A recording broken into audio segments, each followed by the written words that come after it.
වසර 5000ක් පුරාවට මහ පොළව මත වැළලී ගිය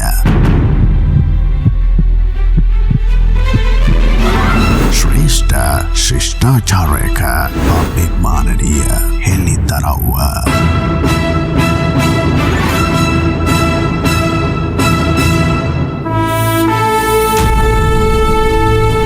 අපට අමතක වගේ අපේ පරපුරේ ලේ උරුමයේ සත්‍ය කතාව රාවණා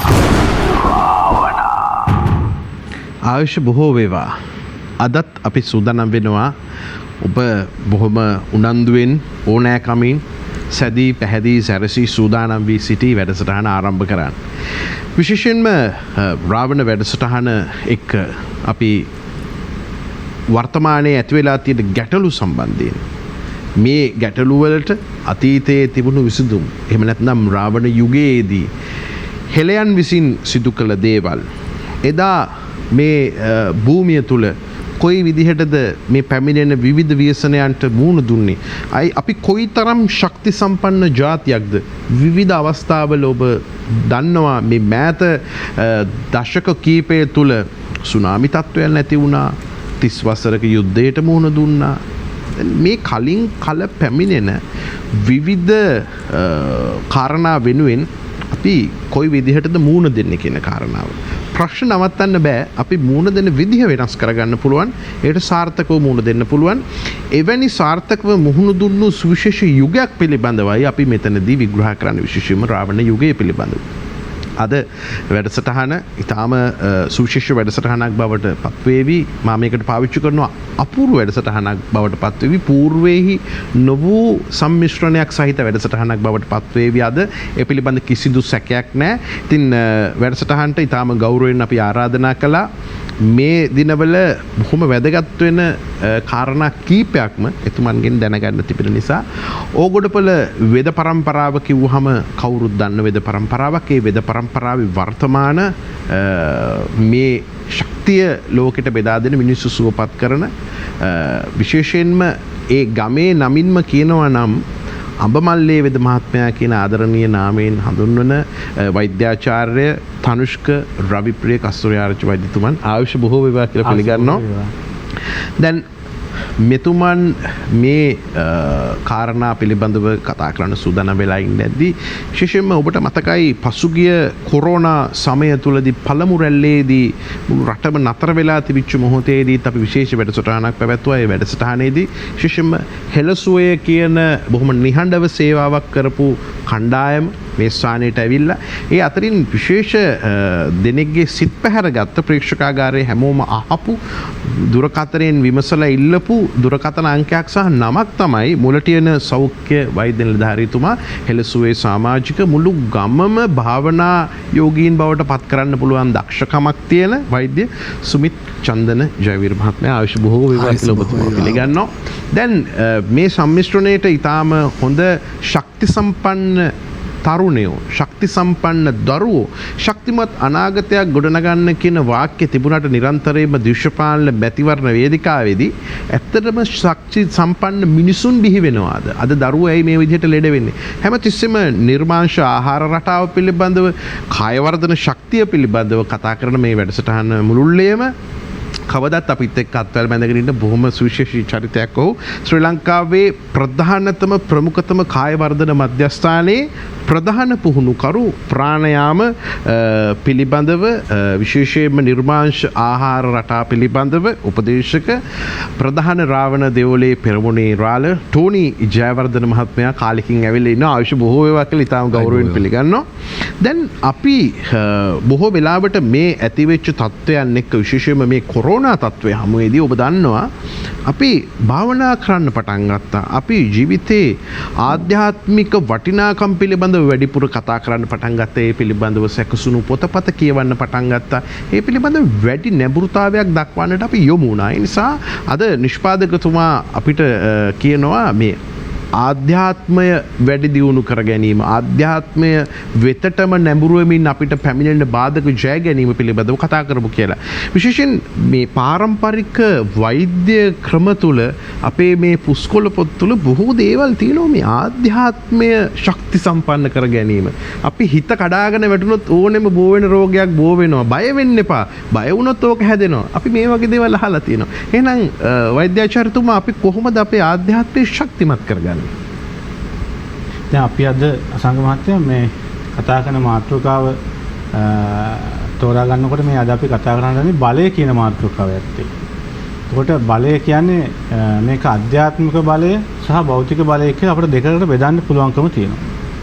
ආධ්‍යාත්මික බලය කියන්නේ භාවනාව තුළින් ලෞකික හා ධ්‍යාන භාවනා ලෞකික භාවනා හා ලෝකෝත්තර භාවනා කියලා එක දෙකකට කොටස් ගන්න පුළුවන් බෞද්ධ විදිහට අපිට දැන් කාලේදී. නමුත් බුදුරජාණන් වහන්සේ පහළ වීමට පෙර මෙතන තිබුණේ ලෞකික භාවනා ක්‍රමයක්. දැන් රාවණ රජතුමා ඇත්තටම ඔහු හින්දු භක්තිකෙක්, ශිව භක්තිකෙක්. නමුත් ඔහු බෞද්ධ දර්ශනයට එකලා තිබුණු බෞද්ධ දර්ශනයටත් වැඩි නැඹුරුතාවයක් පෙන්වුවා කියලා ඉතිහාසය තුල තියෙනවා. නමුත් ශිව තමයි ඔහුගේ ප්‍රධානතම වැඳුම් පිදුම් කරපු දේවතාවා. එතකොට මෙතෙන්දී අපට ශක්තිය කියන එක ආධ්‍යාත්මික ශක්තිය හා භෞතික ශක්තිය කියලා කොටස් දෙකකට බෙදුවොත් ආධ්‍යාත්මික ශක්තිය කියන කොටස තමයි දැන් අපිට දාන්න පුළුවන් මේ ලෞකික භාවනා හා ලෝකෝත්තර භාවනා කියන ටික. දැන් ලෝකෝත්තර භාවනා වලින් බෞද්ධ විදිහටයි බලාපොරොත්තු වෙන්නේ නිවන් අවබෝධ කර ගැනීම. මේ චක්‍රය පොතනකින් හෝ නවත්වා ගැනීම. ලෞකික භාවනා වලින් හින්දුන් සහ පෙරදිග වැසියන් විශේෂයෙන් හින්දු කියන කට්ටියට මේ දෙමළ කියන වචන නෙවෙයි අදාළ වෙන්නේ. මොකද මේ ආදි හෙළයොත් හින්දු දර්ශනයේ මේ හෙළ දීපයෙන් හැදිලා ඉන්දියාවට ගිය එක. දැන් අලිසුදු මහත්තයා පෙන්නනවා ලංකාවේ තියෙනවා පරණම හිරු දෙවල කියන එක. ලෝකේ පැරණිම හිරු දෙවල තියෙන දකුණු පළාතේ ලංකාවේ. එතකොට හිරු වන්දනා කරලා හිරු ආශ්‍රයෙන් ගොඩනගෙච්ච හින්දු දහම. මේ මූලාරම්භයේ සිද්ධ වෙන්නේ රාවණගේ කාලේ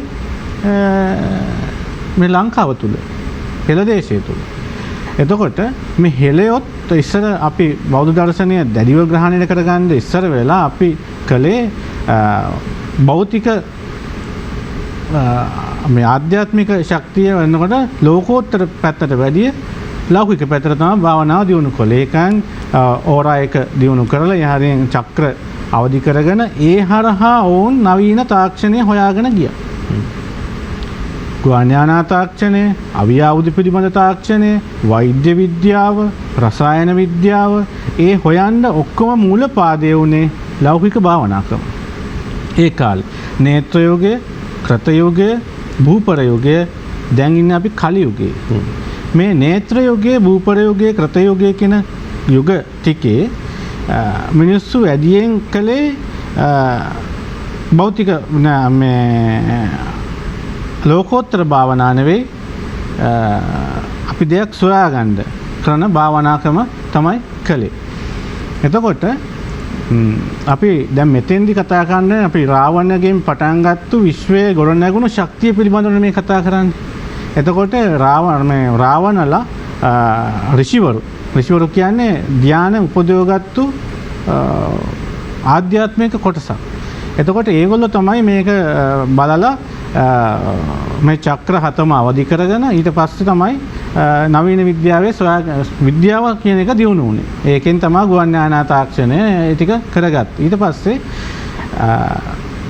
දැන් ලෝතර බුදුරජාණන් වහන්සේ දේශනා කරනවා මේ ශක්තිය කියන එක ආධ්‍යාත්මික සහ භෞතික කියලා කොටස් දෙකකට බෙදනවා. භෞතික ශක්තිය තුනොත් පුළුවන් මනුෂ්‍යයාගේ භෞතික විද්‍යාව තුළිනුත්. දැන් අපි කලියුගයට ආපුහම මේ 90%ක්ම ආධ්‍යාත්මික වර්ධනය කියන කොටස අපි අත්හැරලා තියෙනවා කලියුගයේ මිනිසා. නමුත් අර යුග තුනේම මිනිස්සු වැඩියෙන් වැඩගත්තේ ආධ්‍යාත්මික භාවනාවලින් තමයි තාක්ෂණය දියුණු කරේ. එතකොට මේ තාක්ෂණය පරිසරයට, ගහකොළට, සතාසි උපාවට කිසිම හිරිහරයක් නොවන විද්‍යාවක් මේක. පරිසරය එතකොට ගුවන් යානා තාක්ෂණය තිබුණා, අපේ උමම් මාර්ග තාක්ෂණයක් තිබුණා, මහා මාර්ග තාක්ෂණයක් තිබුණා, අපට හොඳ නාවික තාක්ෂණයක් තිබුණා, අපට හොඳ වෛද්‍ය තාක්ෂණයක් තිබුණා, අපට හොඳ ගෘහ නිර්මාණ තාක්ෂණයක් තිබුණා. මේ ඔක්කොම අපි හදාගත්තේ ආධ්‍යාත්මය දියුණු කිරීම, හිත දියුණු කිරීම තුළින් තමයි මේ ටික හොයාගත්තේ. නමුත් අද වෙනකොට දැන් එක තැනකදී බුදුරජාණන් වහන්සේගෙනුත් අහනවා මහත්මයා මේ බුදුහාමුදුරු දේශනා කරන එක තැනකදී ඊර්දි වෙන ක්‍රම පිළිබඳව. ඒකදී බුදුහාමුදුරු පැහැදිලිව දේශනා කරනවා ඊර්දි වෙන්න පුළුවන් හිත දියුණු කළ ධානලාභියෙකුටත් ඊර්දි වෙන්න පුළුවන්. එහෙම නැතුව ඔසු බලයෙන් ඔසු එකතු කරගෙන භෞතික ක්‍රමයට මෙයාට කෙනෙකුට මේ ඊර්දි වෙන්න පුළුවන්කම තියෙනවා. ඒ කියන්නේ මේ තාක්ෂණය කියන ශක්තිය කියන දෙක ආධ්‍යාත්මීය මත පදනම් වෙලත් ගෙනිච්ච හැකි, භෞතික විද්‍යාව මත පදනම් වෙලත් ගෙනිච්ච හැකි. දැන් අපි නේත්‍ර යෝගයේ, කෘත යෝගයේ, භූපර යෝගයේ කියන තුනම ආධ්‍යාත්මික ශක්තිය මත ගොඩ නැගුණු ඒවා. ඒක නිසා තමයි ඒ යුගවලදී කිසිම පරිසර හානියක් වෙන්නේ නැතුව තාක්ෂණය උපරිම හිණිපෙත්තටම ගියේ. ගුවන් යානා තාක්ෂණය තිබුණා, වෛද්‍ය තාක්ෂණය, ලෝකයේ පළවෙනි රෝහල OPD එකක් සහිත රෝහල තිබුණේ අපේ ආලාහන පිරිවෙනේ, මිහින්තලේ තිබුණා වෛද්‍ය හොස්පිටල්. එතකොට ඒ තාක්ෂණය තිබුණේ අපි ගාව. එතකොට ඒ තාක්ෂණය අපි හොයාගත්තේ ආධ්‍යාත්මික තාක්ෂණය. හිත දියුණු කිරීම තුළින්. දැන් අපි මේ යුගයේ වෙනකොට කලියුගයේ ආරම්භ වුණත් එක්ක අපි දැන් භෞතික ක්‍රම මගින් දියුණු වෙගෙන යනවා. භෞතික ක්‍රම වලින් මගින් තමයි ගුවන් යානා තාක්ෂණය අපි හොයාගත්තේ. ආධ්‍යාත්මික තාක්ෂණයක් නෙවෙයි. මේ භෞතික ක්‍රමයෙන් දියුණු වෙන්න සතාසිව්පුවා, ගහදොල, ඇලදොල, ගංගා සේරම අපවිත්‍ර වෙලා, වායුගෝලය අපවිත්‍ර වෙලා, ඕසෝන ස්තරය විනාශ වෙලා, අපේ ජීවි ප්‍රජාවට ඉඳ බැරි වෙලා, අන්තිමේදී මේ භෞතික ක්‍රමය දියුණු කරපු මිනිසාටද මේ තුල ඉඳ බැරි වෙලා මුළු ලෝකෙම විනාශ වෙලා යන මට්ටමක් තමයි දැන් ඇවිල්ලා තියෙන්නේ. ඒ නිසා අපිත් අපේ පරම්පරාවේ අක්මුල් සොයාගෙන යා යුතුයි දැන්. මේ අක්මුල් සොයාගෙන යාම තුළින් අපි ආවහපව් අපේ ධ්‍යාන භාවනා හිත දියුණු කිරීම බෞද්ධ විදිහට ලෝකෝත්තර අරමුණක් තියාගෙන හිත දියුණු කළ යුතුයි. එතකොට අපිට ලෞකික පැත්ත ඉබේම ලැබෙනවා. ඒ හින්දා අපි යලිත් අක්මුල් සොයාගෙන මුලට යා යුතුයි. මුලට ගිහිල්ලා අපේ ආධ්‍යාත්මීය සංවර්ධනය කළොත් අපට පරිසරයටද අපටද යහපත් හෙට දවසක් උදා කරගන්න ගත හැකි කියන එක තමයි මගේ විශ්වාසය තියෙන්නේ. හොඳ ආරම්භයක් වෛද්‍යාචාර්යතුමා ලබා දෙද්දී මේක ප්‍රායෝගිකව මම වැඩසටහන් කීපයකම මේ විදිහට සම්මුඛව සාකච්ඡා කරද්දී මුහුණට මුහුණ සාකච්ඡා කරද්දී පැහැදිලි කරගත්තා මුලට යන ප්‍රදේශයේම ගර්භණී මව්වරු හවස 5:06 වෙනකොට පිරිත් කියමින් භාවනා කරමින් ඒ අය මනස ඊටාම සුවපත් කරගන්නවා කියලා. දැන් අපිට අවශ්‍යයි මේක මුළු රටටම මේ ප්‍රායෝගිකව මේ පුහුණුව ලබා දෙන්න. මේ වෙලාව කිසියම් විදිහකට අපිට ජීවිතය ආපස්සට හැරිලා බලන්න පොඩි විවේකයක් හම්බ වෙලා තියෙනවා. විවිධ ප්‍රදේශවල විවිධ විදිහට මිනිස්සුන්ට සංචරණය සීමා කරද්දී මේ සීමා කිරීම තුළ අපිට පුළුවන් අසීමිතව යන්න පුළුවන්, සැරිසරන්න පුළුවන් අපේ හිත ඇතුලේ. අපි නොදන්න බොහෝ දේවල් හොයාගන්න පුළුවන්. ඒ නිසා මේ ගමන් කිරීම සංචරණය සීමා කරාට භාවනාව වගේ දේවල් අසීමාන්තිකව කරන්න පුළුවන්. වෛද්‍යතුමනි අපිට මේක පැහැදිලි කරන්නකෝ. ඔව් ඇත්තටම මේ අවස්ථාවේ විශේෂයෙන් මම හෙළසුවේ වෙනුවෙන් නියෝජනය කරමින් සහභාගී වෙන්නේ. විශේෂ මේ අවස්ථාවේ මම මතක් කරන්න අපේ සභාපතිතුමී ප්‍රියන්තා සේනානායක මැතිණිය එතුමිය අපෙන් සමුගත්තත් එතුමගේ දර්ශනය, එතුමගේ දෙව් මිනිස් සම්බන්ධතාවය තුළ අපි ගමන් කරන මාර්ගය දැනට කරගෙන යනවා. එතන ඇත්තටම හෙළසුවේ සියලු සමාජිකාවන් එතුමීට පුණ්‍යානුමෝදනා කරන මේ අවස්ථාවේ වගේම මේ සියත නාලිකාව ගැනත් වචනයක් කියන්න ඕන. අපේ සභාපතිතුමා ඒ වගේම ජ්‍යෙෂ්ඨ උපදේශකතුමා ඔබතුමාලා අපේ බාල්සුරේ මහත්තයලා ඔක්කොම එකතු වෙලා මීට මාස 6කට විතර කලින් අපිට ලොකු හෙළසුවේට ලොකු ජවයක් ලබා දුන්නේ. ඒගොම රටට ඒ ජවය ලබා දුන්නේ. ඒ හරහා රටේ සැලකිය යුතු වෙනසක් කරා. ඒක අද අපි අත්දකිනවා. ඉතින් ඒ අත්දැකීම සඳහා සම්බන්ධ වෙච්ච ඔබතුමන්ලාටත් පුණ්‍යානුමෝදනා කරනවා. ඒ වගේම දැන් අද මාතෘකාවක් වශයෙන් මම ඇත්තටම දැනන් හිටියේ නැහැ මේ අධ්‍යාත්මය ගැන. මම ඊයේ පෙරේදා මං හිතින් ටිකක් භාවනා කරලා විග්‍රහ කරලා බැලුවා. මටත් හිතුනේ අපි අද අධ්‍යාත්මයත් එක්ක බැඳිච්ච අපේ ඉතිහාසයේ ඉඳලා ඇයි අපි කඩා වැටෙන්නේ මොන හේතු නිසාද කියලා ඒ හැම ශේෂ්ත්‍රයකම අපි කඩා වැටුණා. මේ වෙනකොට ඒ කඩා වැටෙන හේතුව අපේ හැම ශේෂ්ත්‍රයකම අධ්‍යාත්මය ගැලවිච්ච එක නිසා කියලා අපිට තේරෙනවා. විශේෂයෙන් බටහිර වෙදකමද, දේශීය වෙදකමද, රාජ්‍ය පාලනයද, ගොවිතැනද, ආහාරයද, එතකොට ආයුර්වේදය වගේ දේවල්ද හැම එකම අධ්‍යාත්මයත් එක්ක යනකොට අපිට ඒක ශක්තිමත්ව ඉදිරියට යන්න පුළුවන්. නමුත් අපේ රටේ වෙලා තියෙන්නේ දැන් මිනිස්සු අධ්‍යාත්මයෙන් බැහැර වෙමින් ඒවා කරගෙන යන උත්සාහ ගැනීමත් එක්ක ඒවයි කඩා වැටීමක් තියෙනවා. ඉතින් අපි ඔබතුමා ඇහූ ප්‍රශ්නෙට උත්තරේ වශයෙන් ඇත්තටම අපි දැන් මෙතෙන්දී අපි කතා වුණා මේ කාලේ අපි බයෙන් ඉන්නවා කියන එක. ඉතින් ඇත්තටම මේවයි ගොඩක් උදාහරණ අපේ ජීවිතේ දකින්න. අපි දැන් සෞඛ්‍ය වෛද්‍ය නිලධාරීවරයෙක් වශයෙන් අපි නිතරම ගැටෙනවා මේ දවස්වල විශේෂයෙන් PCR පරීක්ෂණ අපි පෞද්ගලිකව කරනවා. අපි ලෙඩුත් එක්ක ගිහිල්ලා. ඉතින් ඇත්තටම දැන් පහුගිය දවස්වල අපිට මට මතකයි එක අවස්ථාවක අපි අත්දැකීම් මේ රටේ මිනිස්සු කොහොමද මේ බයට පත් වෙලා ඉන්න කියන එක අපිට සමාවෙන්න දැන් මේක මේ සාකච්ඡාවට අදාළ නොවුනත් මේ සියල්ල අපිට ජීවිතේට අදාළ වෙනවනේ. උගක් අය කිසියම් අනියත බියකින් දින්නේ මේ PCR කරන එක අමාරුයි කියලා. PCR නොකර ඉන්න එක නේද බය? ඔව් පැහැදිලිව මෙහෙම දෙයක් මම කියන්නම් මෙතෙන්දී. ඇත්තටම දැන් පහුගිය දවස්වල මුල්ලටින කලාපයේ ඇත්තටම ලෙඩ ගොඩක් වාර්තා වෙච්ච කලාපයක් නෙවෙයි. එක ලෙඩෙක්, ඒ කියන්නේ අපේ සහෝදර වෛද්‍යවරියක් ළමා රෝහලේ දී එතුමිය රෝගී වෙලා ඊට පස්සේ ගෙදර ඇවිල්ලා දවස් 4ක් විතර ගෙදර ඉඳලා මුල්ලටින කලාපයේ ආයි කොළඹ ගියා. මේක මාධ්‍යෙන් ගිය නිසා මම මේ කියන්නේ. ඒතර ඒ එතුමිය කොළඹ ගියාට පස්සේ ළමා රෝහලේදී එතකොට එතුමිය පොසිටිව් කියලා තොරතුරක් අපිට ආවා. අපිට ඊට පස්සේ වුණා ඒ ගෙදර අය නිරෝධායනය කළා. ඒ අයගේ PCR කරන්න. ඉතින් එතකොට දැන් අර අපේ සමාජයේ තියෙන ප්‍රශ්නේ තමයි මේ වගේ ලෙඩෙක් වාර්තා වුණ හැටිය නිකන් ඒගොල්ලෝ මේ ගමට ගම විනාශ කරන්න ආපු මේක ගමට පිළිලයක් වෙච්ච මහා විනාශකාරී පිරිසක් වශයෙන් තමයි හඳුන්වන්නේ. අර ඒ වෛද්‍යවරිය තරුණ වෛද්‍යවරියක් ඇත්තටම සීමා වාසික පත්වීම ලැබලා. ඉතින් මම ඒ වෛද්‍යවරියට කතා කරාම මම ඇත්තටම දුවේ කියලා කතා කරේ. මම ඇහුවා දරුවෝ මේ මොකද දැන් තත්ත්වය කියලා. යකෝ මට නම් ડોක්ටර් අයියේ ප්‍රශ්නයක් නැහැ. නමුත් අපේ ගෙවල් වල මහා ඛේදවාචකයක් මිනිස්සු අවට මිනිස්සු දැන් හරි ඈත් වෙලා මිනිස්සු ඊටාම වික්ෂිප්ත වෙලා ඉන්නේ. ඒ ගැන පොඩ්ඩක් කරන්න පුළුවන් දෙයක් නම් කරන්න කියලා මට කිව්වා. ඉතින් ඇත්තටම මම අපේ PCR මම මේ වෙලෙන් මම තීරණය කරා දැන් PCR එකක් කරන කාලෙත් හරි. ඒක නිසා අපේ කාර්ය මණ්ඩලයේ ඒ සරත් මාලි ඒ වගේම අපේ පියදුරු මහතාත් එක්ක සම්බන්ධ වෙලා අපි PHI මහතුරුත් ඒකට සම්බන්ධීකරණය කළා. අපි ඒ ගෙදරට ගියා. ඒ ගෙදරට කැබ් එකේ යනකොට පිටිපස්සෙන් මෝටර් බයිසිකල් එනවා. මේ කොහාටද යන්නේ? අර ගෙදරටද යන්නේ? මේ නිකන් හරියට අර දැවැන්ත අපරාධකාරයෙක් අල්ලන්න අපි යනවා වගේ මෝටර් බයිසිකලෙන් ඒ ගෙදරට එනවා ගේට්. ඉතින් මම මේ වෙලේ මට හිතුණා මම පොඩ්ඩක් කල්පනා කරලා බැලුවා මම මෙතෙන්ද රටට යමක් දෙන්න ඕනේ මේ ලෙඩා සම්බන්ධව. මම ගෙදරට ගිහිල්ලා කලබලුන්නේ මම බොහොම ආයිබෝවන් කියලා බොහොම සුවදව ඒගොල්ලොත් එක්ක පිළි අර ගෙදරත් එක්ක කතා කරලා විනාඩි 10ක් විතර කතා කරලා මං කිව්වා තේ ටිකක් බිව්වනම් අපි ටිකක් බඩගින්නෙත් තියෙන්නේ කියලා. එහෙම කොහොමද ડોක්ටර් දැන් මේ මෙහෙම අපි එහෙම හිතුවේ නෑ ડોක්ටර්ලා අපි කවුරුත් අපි ගාවට එන්නේ නෑ ගෙදරට එන්නේ නෑ කියලා. ඉතින් මම එතකොට ඇත්තටම එතන පෙන්නුම් කරේ අපි ඒතර ඒගොල්ලෝ තේ ටිකක් හදලා අපි එළියේ ඉන්නවා. දැන් කටේ වටේ පිටේ ගෙවල් කට්ටි බලන් ඉන්නවා මේ දෙසිද්ධිය. අපේ යාළුවෝ හිතුවේ අපි ගිහිල්ලා දර දඬු විදියට මේ අයනලා මේක අරගෙන සැර කරලා. ඉතින් අපි ඇත්තටම සුහදශීලීව ඒ කටයුත්ත කළා. ඊට පස්සේ තේ ටිකකුත් දීලා අපි ඉතින් අපේ ආරක්ෂාව යොදාගෙන යන්නේ. ඒකෙන් අදහස් වෙන්නේ අපි සම්පූර්ණයෙන්ම මේ අපේ ආරක්ෂක විධිවිධානත් එක්ක. නමුත් අර ප්‍රජාවට ඒක දැනුණ පණිවිඩයක් මේ ડોක්ටර් ඇවිල්ලා දැන් වෙන PCR කරනවා. ඉතින් ඇත්තටම PCR කිරීම සම්බන්ධව දැන් ඒ ටික කරලා ඊට පස්සේ ඒගොල්ලත් එක්ක සුවදව කතා කරලා ඉතින් මිනිස්සු වටේ පුදුම වෙලා බලන් හිටියා.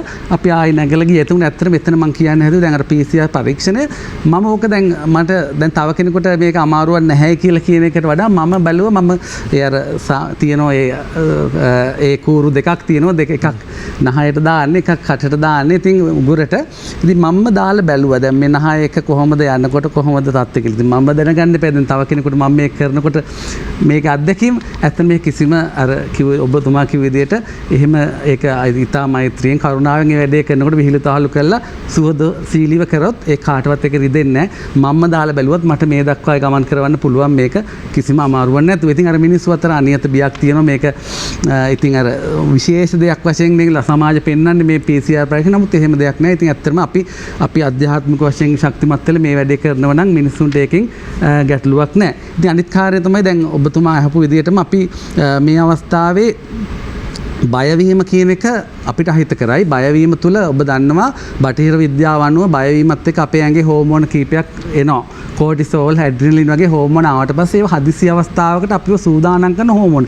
ඒ හෝමෝන එනවත් එක්කම අපේ රුධිර සීනි ප්‍රමාණය, කොලෙස්ටරෝල් වගේ දේවල් වැඩි වෙලා අපි දියවැඩියා පැත්ත තියෙනම් ඒක වැඩි වෙන්න බලනවා. කොලෙස්ටරෝල් තියෙනම්, හෘදයාබාධ තියෙනම් ඒවට වැඩි වෙන්න බලනවා. ඒ නිසා මා විශ්වාස කරන්නේ මේ අවස්ථාවේ අපි මේ කලබල වෙලා බය වෙන්න අවශ්‍ය නැහැ. බයවීම තුලම තමයි අපිට මේ නිවෙස්වල මරණ සිදු වෙන්නේ. නැත්නම් මිනිස්සු විශාල වශයෙන් රෝගී වෙන්නේ. ඉතින් අපි බොහොම සැහැල්ලුවට අපි මේ වැඩේ කරලා අපි මේ සටනින් ජය ගන්න අපිට පුළුවන් අපේ අධ්‍යාත්මයත් එක්ක. ඒක සඳහා මම හිතන්නේ අපි ඔබතුමා කිව්ව විදිහට අපි ඒ සඳහා වැඩපිළිවෙල මුල්තිය කළා. අපේ යම් ප්‍රමාණයකට කරන විශේෂයෙන් මේ දවස්වල අර විශාල ප්‍රමාණයක් රැස් වෙලා භාවනා වැඩසටහන් වගේ දේවල් කරන්න අපිට බාධා තිබුණත් දැන් අපි සායනයට ගියාම ගර්භණී මව්වරු ටික වාඩි කරලා ඒගොල්ලත් එක්ක පොඩි භාවනා වැඩසටහනක් කරනවා. ඒ වගේම ඒගොල්ලෝ ගෙදර ගිහිල්ලා ඔබතුමා කිව්ව විදිහට හවස 6:30 අපි දීපු විදිහට පිරිත් පැන්කලයක් ගෙදර පේ කරලා පිරිත් සජ්ජායනය කරලා ඉතිපිසෝ ගාථා ආදී ගාථා කියලා සබ්බපාපස්ස ගාථා ඒ කියලා ඒගොල්ලෝ පිරිත් ටික කියලා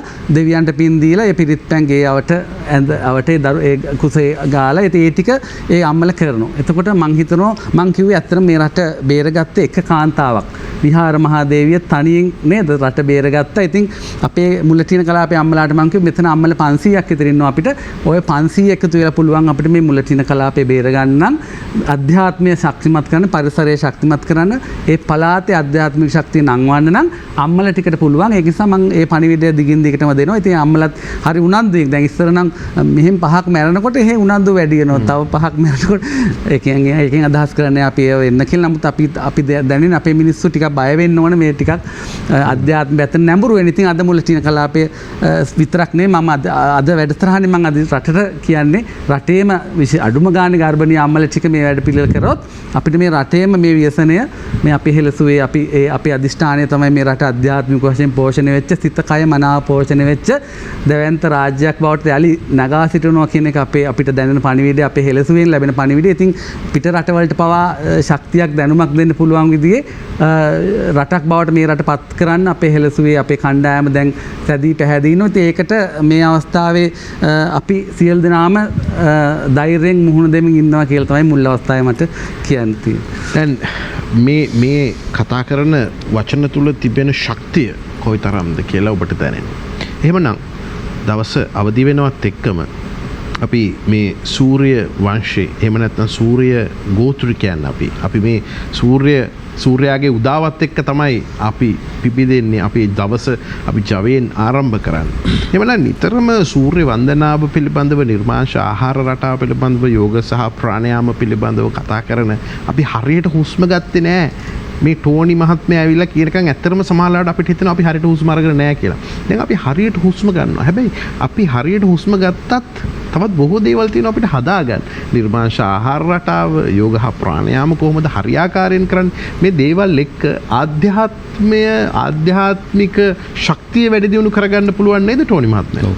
විද්වත් සභාවෙන් අවසර ඉල්ලා සිටිනවා. ප්‍රථමයෙන්ම ඉතාම හොඳ මාතෘකාවක් අපි පටන් ගන්න හදන ආධ්‍යාත්මික ශක්තිය වර්ධනය කරගන්නේ ඇයි මේ කාලවකවානුව වෙනකොට. මේ කාලවකවානුව ඉතාම දරුණු කාලයක් මේ විශ්වයට යන්නේ. අපගේ රටට ඉතාම නරක කාලයක් යන්නේ. කියන්නේ මේ ලෙඩ රෝගෙම විතරක් නෙමෙයි ග්‍රහ දෝෂත් මම විශ්වාස කරන්නේ නැහැ. ඒ වුණාට මට මේක විශ්වාස කරන්න වෙනවා.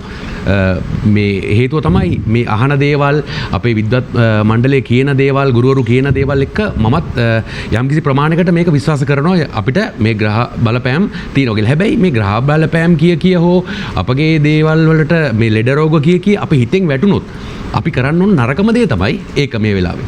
ඉතින් අපි පොසිටිව් තින්කින් අපි හිතන්න ඕනේ හැමතිස්සෙම නෑ අපි කිසිම දෙයකට බය වෙන්න හොඳ නෑ. සුබවාදීව අනිවාර්යයෙන්ම හිතෙන්න ඕනේ. අපගේ ඇඟේ ඕරා එකෙන් ශක්තිය යන්න ඕනේ දුර්වර්ණයක් නෙමෙයි ආලෝකයක්. ඉතින් මේ ශක්ති කදම්බ එළියට යන්න නම් අපි ඇතුලෙන් පෝෂණය වෙ යුතුමයි. එහෙනම් අපගේ ශරීරයේ මනසේ තියෙන ඒ කෙලෙස් අපි නැති කරන්න ඕනේ. අපි කවුරුත් පරිපූර්ණ නැහැනේ. දැන් මම වුණත් පරිපූර්ණ කෙනෙක් නෙමෙයි. මගෙත් අඩුපාඩු තියෙනවා. ඉතින් අපි හැම මොහොතකම අපි හිතන්න ඕනේ අපි වැරද්දක් හදාගෙන කොහොමද අපි ඉදිරියට යන්නේ. ඔන්න ඔය සංකල්පය සහ බුදුදහමෙන් එන එක වචනයක තේරුමක හරි අරගෙන අපි පෝෂණය වෙන්න දැනගන්න ඕනේ අපි කොහොමද අපගේ මනස හදාගන්නේ. මේ ලෝකේ තියෙන අමාරුම කාර්යය තමයි තමාගේ සිත දිනා ගැනීම. තමා සිත සතුටු වීම. ඉතින් අපි ඒක කරනකොට මේ ආධ්‍යාත්මික ශක්තිය වර්ධනය කරගන්න මේ වකවානුව තමයි ඊටාම ප්‍රබල වෙන්න ඕනේ. අර පහුගිය කාලවලට වැඩිය. අපිට යුද්ධ ආවා, අපිට සුනාමි ආවා. ඒකට වැඩිය ලොකු අනතුරක් තමයි මේ අපිට තියෙන්නේ. ඉතින් හිතෙන් වැටෙන්න හොඳ නැහැ කවුරුත්. ඒ හින්දා බොහොම හිත ශක්තිමත් කරගත යුතුයි. ඔබ ආධ්‍යාත්මික ශක්තිය පසුපස අනිවාර්යයෙන්ම දවසේ යම්කිසි කොටසක් වෙන් කරගත යුතුයි. මේ මොහොතේ අහන කෙනෙක් වුණත් මේ කියන කතාව සිහි බුද්ධියෙන් අහන එක. සහ ඔබ සිහි බුද්ධියෙන් උස්ම ගන්න එකත් ඔබ ආධ්‍යාත්මික ශක්තිය වර්ධනය කර ගැනීමක්. සහ හැම මොහොතකම හෝ හිතන්න තමාගේ අතින් වෙන වැරද්ද මොකද්ද කියලා. එතකොට මොකද්ද වැරද්ද? මම හැමතිස්සෙම ක්‍රෝධ කරන්නෙක්ද? මම හැමතිස්සෙම වෛර කරන්නෙක්ද? මට වෛරයක් ආපු ගමන් මම ටක් ගාලා අයින් කරන්න ඕනේ. මේ කාලවක වාණු හොඳ නැහැ. දඬුවම් දෙන කාලයක ඒ හින්දා මට වෛරය කියන්නේත් ඊටාම හොඳ නැති දෙයක්. ඒ හින්දා අපි දැනගන්න ඕනේ අපේ ඇඟේ අපේ මනසේ තියෙන ඒ අපි ඇඟට දාන දේවලුත් හොඳ දේවල් වගේ මනසට දාන දේවලුත් අනිවාර්යයෙන්ම ඊටාම හොඳ සුබවාදී දේවල් වෙන්න කියලා. හොඳයි. අපි එතකොට මේක කොහොමද ශරීරය සම්බන්ධ කරගන්නේ? මනසයි ශරීරයයි එකට සම්බන්ධ වෙන දෙයට තමයි අපි කියන්නේ යෝගයක් කියලා. මේ යෝග ආසන තමයි අපට ඊටාම වැදගත් වෙන්නේ මේ කාලවකවාණු වෙනකොට ව්‍යායාම කරන්න ඕනේ. ඉතින් මේ ව්‍යායාම කරන්න කියලා මම කියනවා ඉස්සල්ලාම ඔබට මම මේ පුටුවෙම වාඩි වෙලා මම කියලා ඇති 20 35කට වැඩිය යෝගාසන පටන් ගන්න කියලා පොඩි ළමයිට උගන්වන්න කියලා. මොකද යෝගාසනයක් අඩුම තරමේ දවසකට හරි කරන්න පුළුවන් නම් එක්කෙනෙකුට ඒක මනස සමග සම්බන්ධ වෙනවා. ඒවම ආධ්‍යාත්මික සඳහා ගමන් කිරීමක්. තව කෙනෙකුට බැරි නම් ඔබට ප්‍රාණයාම ව්‍යායාම කරද්දිත් ඔබට පුළුවන් ඔබගේ මනස සංසිඳව ගන්න. ඔබට පුළුවන් මනස එක තැනකට ගේන්න. මේ කාලවකවානුවේදී ඔබ කර යුත්තේ ඔබගේ මනස එක තැනකට ගෙනල්ලා හැමතිස්සෙම කරන කාර්යයට හිත යොමු කිරීම සහ පින්නට දහමට හිත යොමු කිරීමයි කරලා මේ ප්‍රායෝගික වෙන්න ඕනේ. දැන් අපි දැන් කරන්න ඕන දේවල් මොනවාද? හොඳ ආහාර රටාවක් ගන්න ඕනේ. අපේ ජීවන රටාව හොඳට හදා ගන්න ඕනේ. එතකොට අපි හරියට අපේ ආධ්‍යාත්මික ශක්තිය වර්ධනය කර ගන්න ඕනේ. සහ අපගේ පෙර වැරදි හදාගෙන අපි ඉදිරිය බලන්න ඕනේ. එතකොට තමයි අපිට තේරෙන්නේ මේ අපි මේ ඇති වෙලා තිබෙනා වූ මේ කාර්යයෙන් අපි කොහොමද ගොඩ එන්නේ කියන එක. එතකොට අපි දැනගන්න ඕනේ හැමතිස්සෙම අසංග මම කියන්න ඕනේ තව දෙයක් තියෙනවා. අපි මේ මෙතන අපි කියලා තියෙනවා ගොඩක් වෙලාවට ආහාර ගැනනේ. එතකොට ආහාරයක් අපි ගන්න කියලා තියෙන්නේ ශක්තිමත් වෙන්න.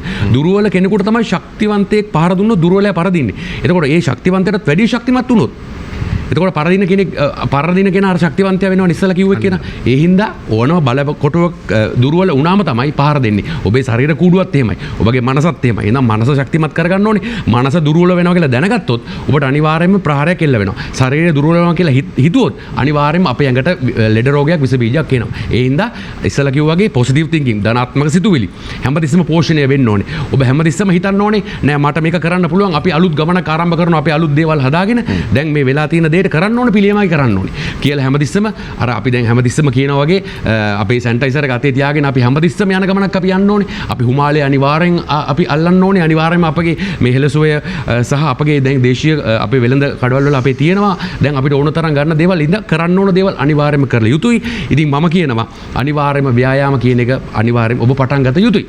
ඒ කරගෙන යන අතුරුතේරදී තමයි අපි දැනගන්න ඕනේ මේ ව්‍යසනය මම හිතනවා අසංක මේ ව්‍යසනය මේ සබාධමෙන්ම හම්බෙච්ච එකක් නෙමෙයි.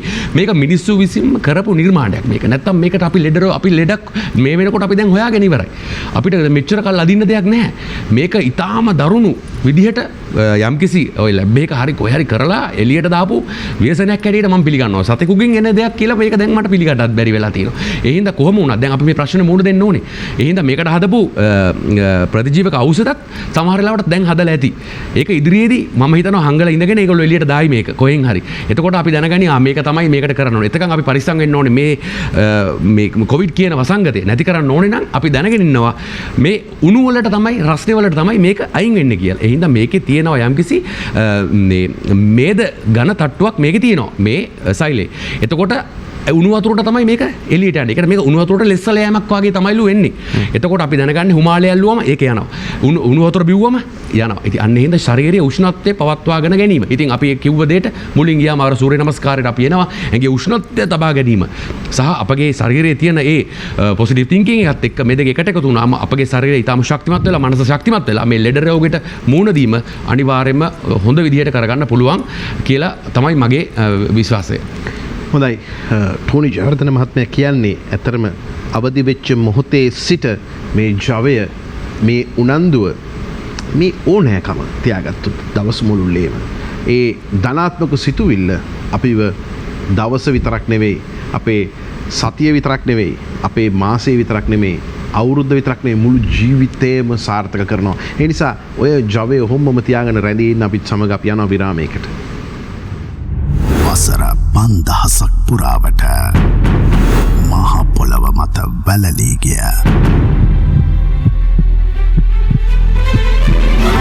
ශ්‍රේෂ්ඨ ශිෂ්ටාචාරයක අභිමානනීය හෙළිදරව්ව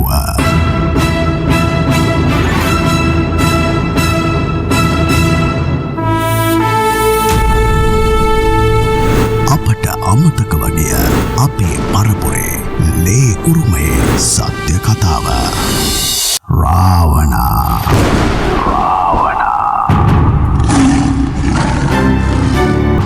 ඔබ ඉතාම හොඳින් දන්නවා මේ වැඩසටහන මේ තරම් සාර්ථක වෙලා තියෙන්නේ ප්‍රේක්ෂකාගාරයේ ඔබේ දායකත්වය නිසා.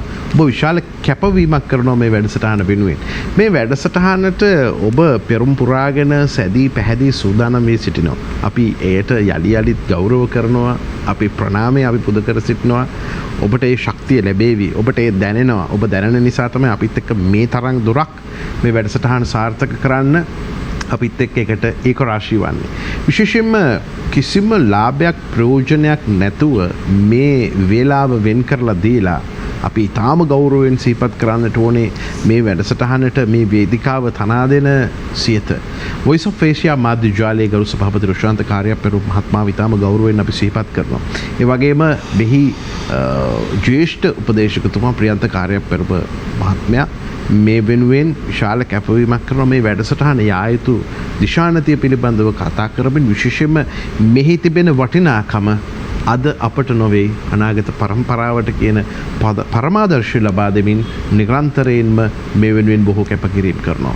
අපේ නිෂ්පාදකතුමා සජීව බාලසූරිය මහත්මයා ප්‍රමුඛ අපේ කාර්ය මණ්ඩලයේ සියලුම දෙනා මේ තාක්ෂණික ශිල්පීන්, කැමරා ශිල්පීන්, ශබ්ද ඒ වගේම දෘශ්‍ය සංකලන ශිල්පීන්, නේපත්‍යාගාරයේ අංගරචනා ශිල්පීන් ඇතුළු ආරක්ෂක නිලධාරියාගේ සිට එහා මේ රටේ කෙළවරේ කඳුමුදුනේ සීතල විඳිමින් මේ දවස්වල ප්‍රේක්ෂකාගාරයට මේ සම්ප්‍රේෂණ කුළුණුවල ඉන්න නිලධාරියා දක්වා හැමෝම එකට බැඳුණු දන්වැලක පුරුක්සේ මේ කටයුත්ත ඔබට සමීප කරනවා. ඒ නිසා සියලු දෙනාගේ ශක්තිය එකට ඒක රාශී වෙලා තමයි මේ වැඩසටහන මේ තරම් සාර්ථක වෙලා තියෙන්නේ. ඒ වගේම වැඩසටහන ආරම්භයේ සිට මේ දක්වා පැමිණෙන විද්වතුන් සියලු දෙනාවත් ඉතාම ගෞරවයෙන් අපි සිහිපත් කරමින් අපි සූදානම් වෙනවා අපේ දෙවන වටේ කතා බහට යමු වන්න.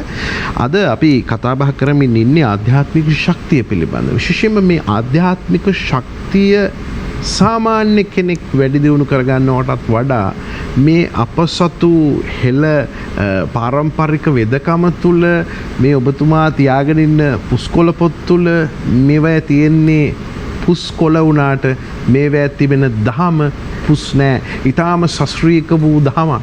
ඒ දහම නිසායි අදටත් අපි මෙසේ නොනැසී පවතින්නේ. මේ ජාතිය පවතින්නේ, මේ රට පවතින්නේ, හෙළය පවතින්නේ. එහෙමනම් මේකට මේ අතීතයේ වටිනාකම් එකතු කරමින් කොහොමද මේ ආධ්‍යාත්මික ශක්තිය තවදුරටත් වර්ධනය කරගන්නේ? මෙහි ලියවී තිබෙන වටිනා දේවලුත් අපි සාකච්ඡා කළ යුතුයි වෛද්‍යාචාර්යතුමා. ඔව් සංඝ මහත්මයා දැන් එතකොට මේ අපේ අපේ යුග තුනක් තිබුණා කියලා ලෝකේ බිහි වෙච්ච දවස් ඉඳන් ඒ යුග තුනේ ඇතුළතදී මේ කලියුගයේ කාලේ වෙනකොට ලෝක විනාශ වෙනවා කියලා ඒ කාලෙම ස්කෝල පොත්වලම ලියලාම තිබ්බා කලියුගය කියන්නේ විනාශ වෙන කාලය කියලා. එතකොට ඒ කාලෙත් ආධ්‍යාත්මය දියුණු කරලා යම් යම් නිර්මාණ සොයාගන්න ඍෂිවරු කොටසක් හිටියා. ඊට පස්සේ ඍෂිවරු තමයි පොදුවේ ගත් කළ පොදු මහ ජනතාව සියලු දෙනාම ආධ්‍යාත්ම වර්ධනය සඳහා බණ ලෞකික හා ලෝකෝත්තර බණ භාවනාවලට යොමු වෙමින් පවතින කාලයක් තුල ඊට පස්සේ විශේෂයෙන්ම අධ්‍යාත්මය පමණක් දියුණු කරපු ඍෂිවරු කොටසක් හිටියා. ඔවුන් ධානය උපදෝගන ඒ මගින් ඔවුන් ගුවන් යානාවේ සිට අල්පනිත්‍ය දක්වා ඉදිකට්ට දක්වාම සොයා ගැනීම ඒ කාලේ සොයාගෙන තිබුණා. අද වෙලා තියෙන්නේ අපට ඒ සොයා ගැනීම අද අභාවයට ගිහිල්ලා තියෙනවා මිසක් එහෙම සොයාගත්තේ නෑ කියන්න බෑ. එතකොට දැන් මේ දැන් ඍෂිවරුන්ගේ එක් කොටසක් උනේ තමුන් ආධ්‍යාත්මය දියුණු කරගෙන ඒ ඉලක්ක කරා යන ගමන්ම ආධ්‍යාත්මය දියුණු කරගත්තු නැති රජවරු සිටුවරු රජවරු මහා සිටුවරු මහා මාත්‍ය ආදී කොටසටත් මේක දීමේ ක්‍රමයක් ඒගොල්ලෝ සොයාගත්තා. මම ඉස්සලාම කරන ඔසු බලයෙන්ොත් පුළුවන් ආධ්‍යාත්මය දියුණු කරන්න, ධාන බලයෙන් භාවනා කළත් පුළුවන් ආධ්‍යාත්මය දියුණු කරන්න. හරි? දැන් ඍෂිවරු ආධ්‍යාත්මය දියුණු කළඳ රජ කෙනෙකුට මේක වෙලාවක් නැහැනේ. ප්‍රජාව පාලනය කරන්න ඕනේ, රටේ ප්‍රශ්න තියෙනවා. එතකොට රජතුමාට ආධ්‍යාත්මය දියුණු කරන්න ඒ හැටි වෙලාවක් විඩවුම් කරන්න හම්බ වෙන්නේ නැහැ. එතකොට රජතුමාට කරුණු කාරණා දැනගන්න ක්‍රමයක් තියෙනවා. දැන් නම් තියෙනවා තොරතුරු තාක්ෂණ මේවලම්. ඒ වගේම ඍෂිවරු රජවරුන්ටද මැති ඇමතිවරුන්ටද සිටුවරුන්ටද ආධ්‍යාත්මික ශක්තිය වර්ධනය කරගත හැකි මෙවලම් නිර්මාණය කළා. ඒ මෙවලම් අදටද අපේ පුස්කොළ පොත්වල අන්තර්ගත වෙලා තියෙනවා. දැන් මම ගිය වැඩසටහනේ මම පැමිණි වැඩසටහනලාගේ රසමිනි ගැන රස මැණික් ගැන විස්තරයක් කළා. මම කියන්නම් කොහොමද අධ්‍යාත්මය තුලින් සොයාගත් දේවල් වලින් අධ්‍යාත්මය දියුණු කොටගත ගත්තේ නැති කෙනෙකුට ඒ ආධ්‍යාත්මික සුවය විඳින හැටි කොහොමද ඍෂිවරු පෙන්ලා දුන්නේ කියලා. මම එදත් පෙන්වුවා මේ තියෙන්නේ රසමිනි රසදිය. දැන් ලෝකේ අපි කලින් සාකච්ඡා කරන එච්චරම ලොකුවට වුණා නැහැ. ලෝකයේ තියෙන ශක්තිය ඇද ගැනීමට විශ්ව ශක්තිය ඇද ගැනීම සඳහා ඇති ප්‍රධානම අමුද්‍රව්‍ය තමයි රසදිය. රාවණ කාලයේදී රාවණ රජතුමා සියලුම යන්ත්‍ර සූත්‍ර ගුවන් යානා පවා නිර්මාණය කළ ඉන්ධන විදිහට පාවිච්චි කරන රසදිය. දැනටත් ලෝකයේ ඇමරිකාව රසදිය වලින් යන්න පුළුවන් වාහන මේ ගුවන් යානා නිෂ්පාදනය කරලා තියෙනවා එළියට දාලා නැතුව. ඔවුන් රාවණ තාක්ෂණය ගැන ගවේෂණය කරනවා. අපි ගවේෂණය කරන්නේ නෑ. අපි කියව ඉන්නවා. සහ කියන අයටත් බලිනවා. විවිධ කණ්ඩායම් ඉන්නවා. මේ ප්‍රේක්ෂකාගාරය එහෙම නෑ. මේ වටිනාකම දන්න අයනේ. අනිවාර්යයෙන්. එතකොට දැන් මම මේ කියන්නම් රසමිනිය හදන හැටි. රසමිනිය කියන රසදිය කියන්නේ ද්‍රව විදිහට පවතින එකම මූලධර්ම ලෝහය. නමුත් මේ ලෝහය අපේ හෙළයෝ යම්කිසි ඖෂධ මාතු දාලා මේක ඝන කරලා තියෙනවා. දැන් මේක ඝන ලෝහයක් බවට පත් කරලා තියෙනවා. දැන් මේ මගේ පරම්පරාවේ තියෙන පුස්කොළ පොතක් මේකේ තියෙනවා මේ රසමිනිය හදන හැටිද රසමිනිය කියලා නෙවෙයි. ඒක කියන්නේ ඉන්දියානු ක්‍රමෙත් තමයි රසමිනිය කියලා පාවිච්චි කරන. අපි කියන්නේ මේකට රසගුලි කියලා. රසගුලි හදන වර්ග කීපයක් තියෙනවා. හරි? මම මෙහෙන් කියන්නම්. මේකේ මම කියවන විට මේක මම අඩුපාඩු සහිතවයි කියවන්නේ. මොකද මේ ශාස්ත්‍රයේ ලැබිය යුත්තන්ට ලැබිය යුතුයි, නොලැබිය යුත්තන්ට නොලැබිය යුතුයි. යමක් ඇත කියන සංකල්පයේ පෙන්වා දීම සඳහා යමක් කළ හැකි කියන සංකල්පයේ ඇති පෙරදැරිවයි මම මේක කියන්නේ. තේරුණේ? ගවේෂණය කරන කට්ටිය ගවේෂණය කරන්න, ඉතිහාසයේ ගවේෂණය කරන්න, සමාජයේ ගවේෂණය කරන්න, ධ්‍යාන ගවේෂණය කරන්න, භෞතික විද්‍යාව ගවේෂණය කරන්න අපේ දේ සොයාගෙන යන්න. එතකොට ඔබටද මේ සොයාගත හැකි. මොකද ලංකාවේ මේවා වැළලීලා නැහැ. අපේ ශාස්ත්‍ර තාම එලිපිට තියෙනවා. මම උදාහරණයක් හැටියට කියන්නම් මහත්මයා. රාහුල හාමුදුරුවන්ගේ දේහය අදටත් ගෝවේ තියෙනවා. ඒක දිරන්නේ නැත්තේ මේ වගේම රස බෙහෙතක් රාහුල හාමුදුරුවෝ හදලා පාවිච්චි කළා සිද්ධාලෝක රසය කියන එක. අපවත් වෙන බව දැනගෙන. ඒ නිසා උන්වහන්සේගේ දේහය කල් තියාගන්න පුළුවන්. හරි? ඒක අපේ ඉතිහාසය තුළ තිබුණ බේතක්. ඒ කියන්නේ කොහොමද මිනිහා මමීකරණය පිළිබඳව අපි ඊජිප්තුවට වැඩිය එහා ගිය කොටසක්. ඊජිප්තුවේ මමීකරණයේදී බඩවැල් කොටස් එහෙම සමහරලාට අයින් කරනවා. අපේ ඒවා අයින් නොකර තමයි ලේ ධාතුවත් ඒ විදිහටම තියෙන විදිහට තමයි මමීකරණය කරලා තියෙන්නේ. දැන් අපි මානවය හඳුන්ගේ මෑනියෝ අනාගතය දේශනා කරනකොට එතනදිත් කියනවා මමීකරණය වෙලා යගේ මිනිහ එක තැනක තියෙනවා ඒක සොයාගන්න කියලා කියනවා. අනිවාර්යයෙන්. එතකොට බලනකොට දැන් මේ එතකොට දැන් ඒ ඔසුවට්ටෝරුව පාවිච්චි කරලා රාහුල හාමුදුරුවෝ අපවත් උනේ පෘතුගීසි කාලේ. හරි? පෘතුගීසි තමයි දේහේ ගෝවට අරන් යන්නේ ඉඳුරුවලනේ තිබිලා. ඉඳුරුවලනේ තිබිලා. එතකොට මේ වට්ටෝරුව දැන් නැති වෙලාද? නැති වෙලා නැහැ. යට ගිහිලා තියෙන්නේ. මේක කොහේ හරි දකුණු පළාතේ හරි කොටේ කොහේ හරි පුස්කොළ පොත් ගබඩාවක තියෙනවා. දැන් පුස්කොළ පොත් අපේ පරම්පරාවට ඇන්ටික් වෙලා තියෙනවා මහත්මයා. දැන් ඔබතුමාගේ තියෙන පුස්කොළ පොත් මටවත් පෙන්වන්නේ නැහැ. අපේ දිහා පුස්කොළ පොත් අතන 100 ගේව දෙකක් තියෙනවා ඈ.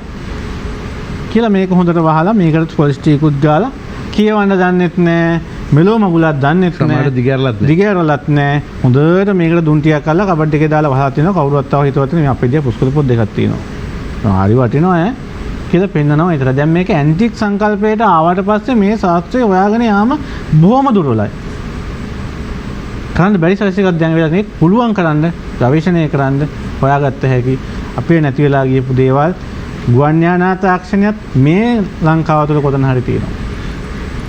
ගවේෂණය අවශ්‍ය. මම ප්‍රේක්ෂාගාරයෙන් ඉල්ලන්නේ අපි වගේ ගවේෂණය කරන්න. අපිට මොන එකක් ලැබුණු දේවල් නෙවෙයි අපි පරීක්ෂණ නිරීක්ෂණ නිගමන කළා ඊට පස්සේ ගවේෂණය කරලා මේ හොයාගෙන තියෙන්නේ. පරීක්ෂණ කරන්න බෑ. පරීක්ෂණ කළා රිසිවර් හොයාගත්තා. අපිට තියෙන නැති වෙච්ච දේ ගවේෂණය කරලා හොයාගන්න ඇති. තේරුණේ? එතකොට මේ රසමිනී හදන හැටි මම කියන්නම්. පාරද 25 කලඳයි. රෝචන 3 කලඳයි. වෙල්ලි පාසාන, තොට්ට පාසාන, සවින්ද පාසාන, ගෞරි පාසාන, නාග පාසාන, සිවංගුරු, පල්මානික්කම් කලඳ සරක්කු අඹරා කබලක දාලා රසදිය දමා තුම්බෝ අත්තන කොළෙන් උණු ගන්නවා. එමොයසින් 3 දිනක් අඹරා හෙන්ද්‍රික්කා කොළවසින් 3 දිනක් අඹරා එනඩු තෙලින් දවසක් අඹරා ගුලි උණු කල රම් වාජනයක තබා ගන්නු. මේ ගුලිය ඉස බැඳ යන කලට මම ඉක්මනට කියවන්න හොඳ පුස්කොළ පොත ඉක්මනට කියවන්න බැරි නිසා මම සටහන් කරගෙන ආවා. මේ ඉස බැඳ යන කලට ගමන් පස් ගව්වක් දුර ගමන් කළ හැකියි. ගව් 15ක් යන්න පුළුවන් වෙහෙස දැනෙන්නේ නැහැ. ඉන තබා යනු බල්ලෝ නුබුරත්. ඉන තබාන ගියොත් මේ ගුලිය රස ගුලිය බල්ලෝ බුරන්නේ නැහැ. බත් බුලත් ලැබේ. බත් බුලත් ලැබේ කියන එකෙන් කියන්නේ බඩගින්න ඉන්න වෙන්නේ නැහැ. බඩගින්න ඉන්න වෙන්නේ නැහැ. භෝජන පාර යන කෙනෙක් හරි අඬ ගහලා දෙනවා. කෑමෙන් බීමෙන් ඒ ගෙදරක රසගුලිය තියෙන ගෙදරටවත් ඕ පාට බැස්සත් අඩුපාඩුවක් වෙන්නේ නැහැ. අල්ලන්න එනකොට නොපෙනෙයි. කමුන් හතුරෙක් අල්ලගෙන එනවා නම් නොපෙනෙයි. සර්පයා කෑකලට ගල ඇල්ලුව විට විස උරවා වැටේ. දෙහි අඹුර දමා ගනු මාත්තුවයි. විත්තිය කියනකට කටට දමා යනු ජය ලැබෙයි. ඒ කියන්නේ නඩුව වලට යනකොට කටේ තියාගෙන යනකොට ජය ලැබෙනවා. වරද කරුවෙකුණත් නොමරත්. මරන්නේ නැහැ. සේවාකමට යන කල, ඒ කියන්නේ යුද්ධයට යන කල, සේවාකම කියන්නේ යුද්ධයට යන කල කටට දමා යනු ජය වෙයි. ඇඟ නෙපෙනේ.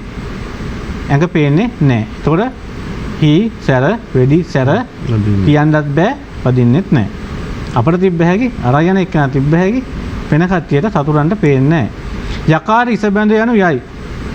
මේ මංචාඩියක් වැළඳුව 3 මාසයකට බඩගිනි නොවේ. මේවැ එකක් තියෙනවා අසංග මහත්තයා අතිශෝක්තිය තියෙනවා මේවැ. දෙයක් රසවත් කර කිරීමේ කලාවක් හෙළයන් තුල තියෙනවා. ඉතින් මේක 3 මාසයක් නෙවෙයි මං හිතන දවස් 3ක් විතර තියෙනවා. අපි එහෙම හිතමු. හැබැයි හෙළයන්ගේ පරේෂණ අති සාර්ථක බව දැනගන්න ඕමනයි. හරි? මෙහි කලඳකට 80ක් ගුණ ලැබෙයි. ඉස බැන්දොත් සත්‍රියකට ආයුෂ වඩයි. ඉතින් මේවා කියන පූර්ණ ආයුෂ ලැබනවා කියන එක තමයි මෙතන තේරුම් ගන්න ඕනේ. මනුස්සයාගේ පූර්ණ ආයුෂ නිරෝගීව ගත කරන්න පුළුවන් වෙනවා කියන එක තමයි තියෙන්නේ මෙතන. හරි 30 කව්වක් ගියා පැය නොරදෙයි. ගියත් පැය නොරදෙයි. ගෙයි තිබුව වස්තු වැඩි. ගෙයි තිබුණොත් ගෙදරට වාසනාව වස්තුව වැඩි වෙනවා. බඳින කල පංචෝපචාරක රිසබඳින මන්ත්‍ර ක්‍රමයක් මේක. පංචෝපචාර කල තමයි බඳින්න කියන්නේ. 18 භාෂාවක්ද සියලු ශාස්ත්‍රද ජාති ස්මරණයද වෙයි. ඒ කියන්නේ පෙර භවය දකින්න පුළුවන් ඥානය උපදින ජාති ස්මරණ. ඒක තමයි මම කිව්වේ පෙර භවය දැන ගැනීම සඳහා අපට භාවනා කරලා ධානය උපදවගෙනත් මේ වැඩේ කරන්න පුළුවන්.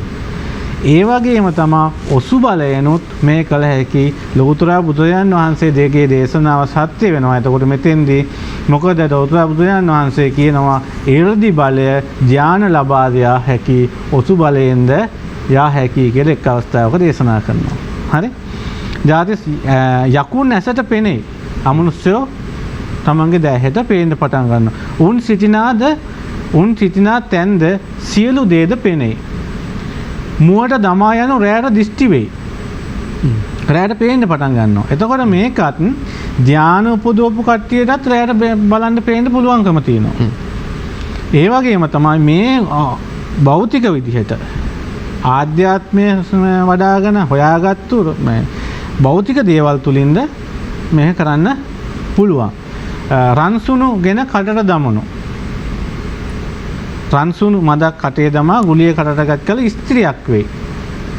අනික් කටට පේන ස්ත්‍රී රූපයකට උපද්‍රා පහ වූ ගල කටට අතට ගනු කියනවා. ඒ කියන්නේ මහකාරී තමන්ට උපද්‍රාවක් තියෙනවා රත්තරන් සුණු ටිකක් ගාලා ගුලිය කට දැම්මාම අනික් කටට ස්ත්‍රියක් විදිහට පේනවා.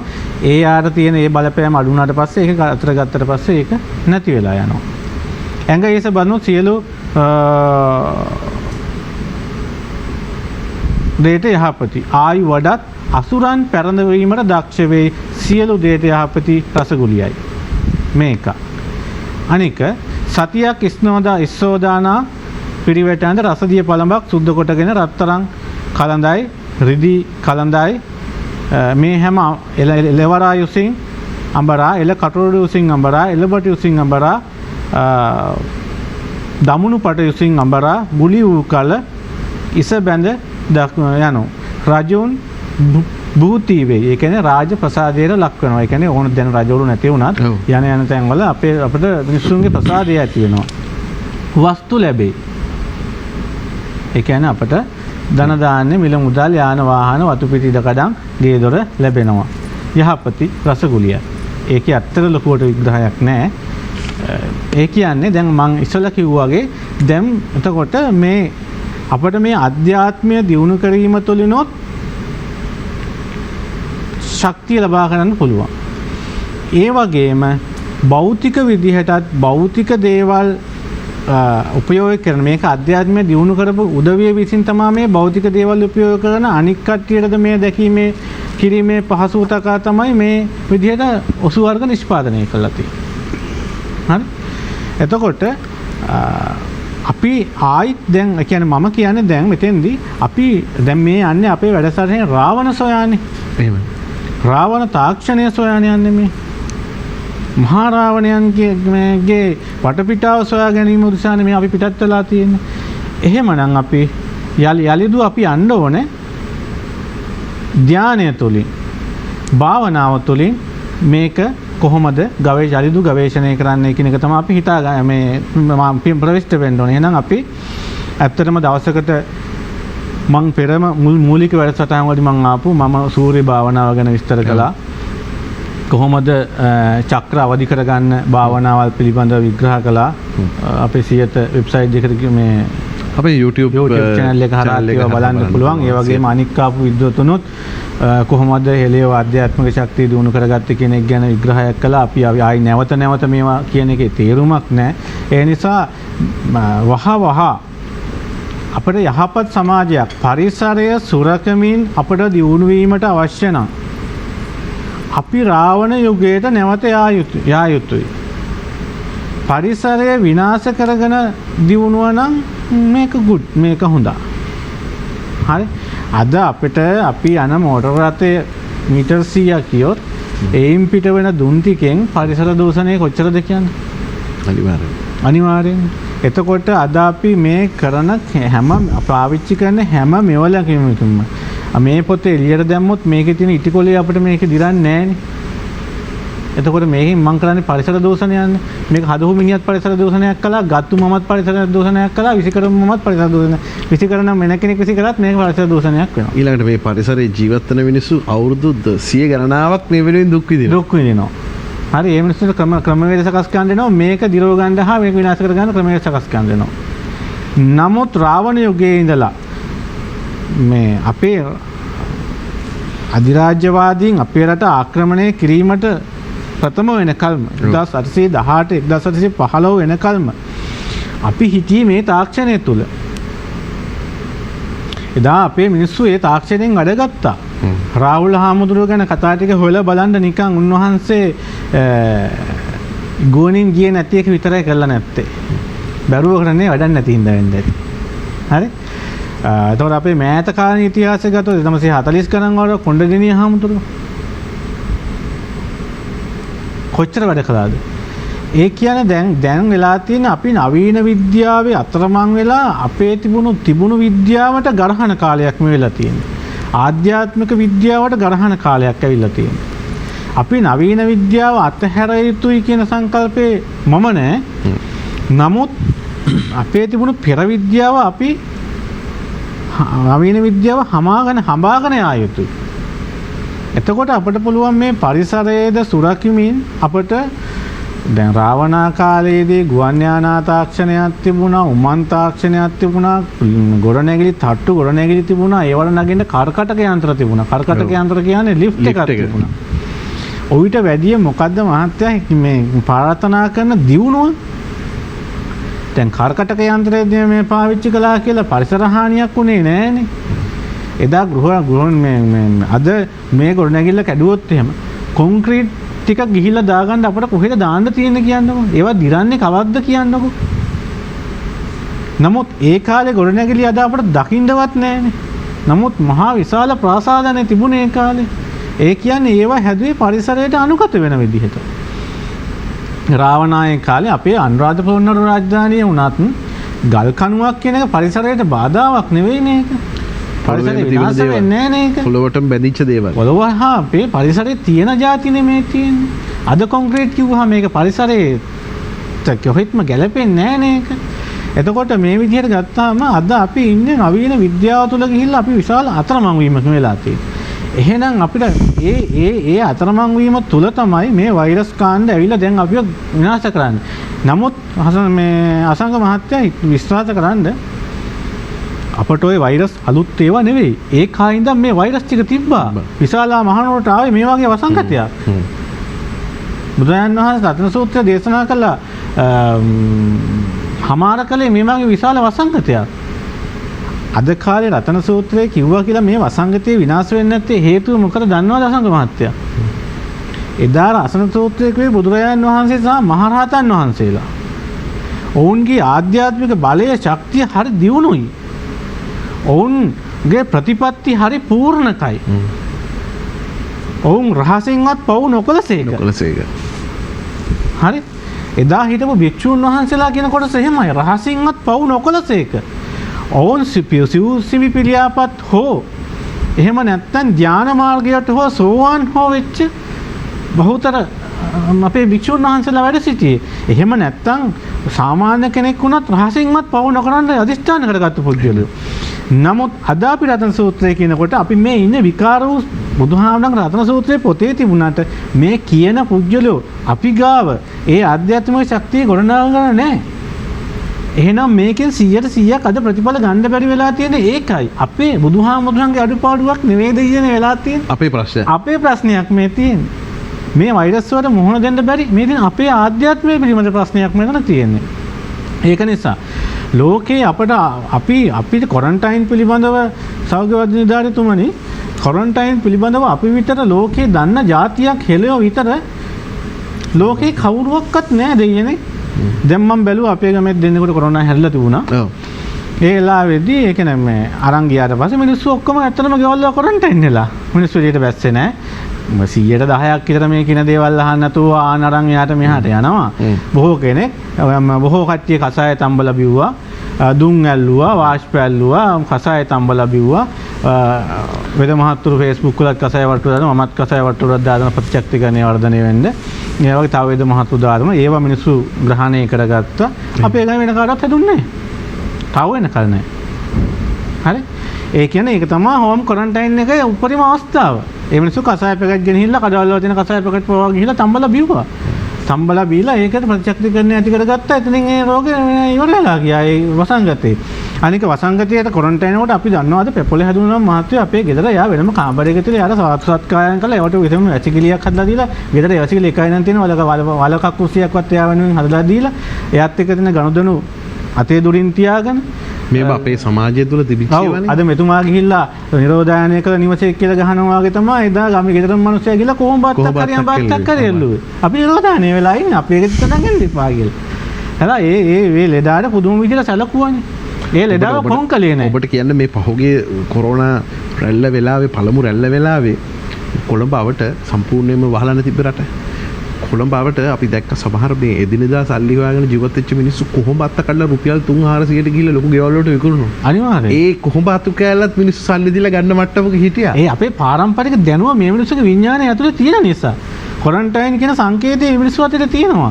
විස බීජනාශක ಜಾති ගැන අපේ ආතහරි ආච්චියම්මාරි එලා අපේ මිනිස්සුන්ට කියා දීලා තියෙනවා. නමුත් ප්‍රශ්න කර තියෙන්නේ අද ඉන්න ආච්චි ආතයි දන්නවද කියලා යාගේ මුණුබුරාට කියා දෙන්න. ඒ සංස්කෘතිය අපේ ආච්චියම්මෙන් ඉවර වුණා. අපේ ආතයන් ඉවර වුණා.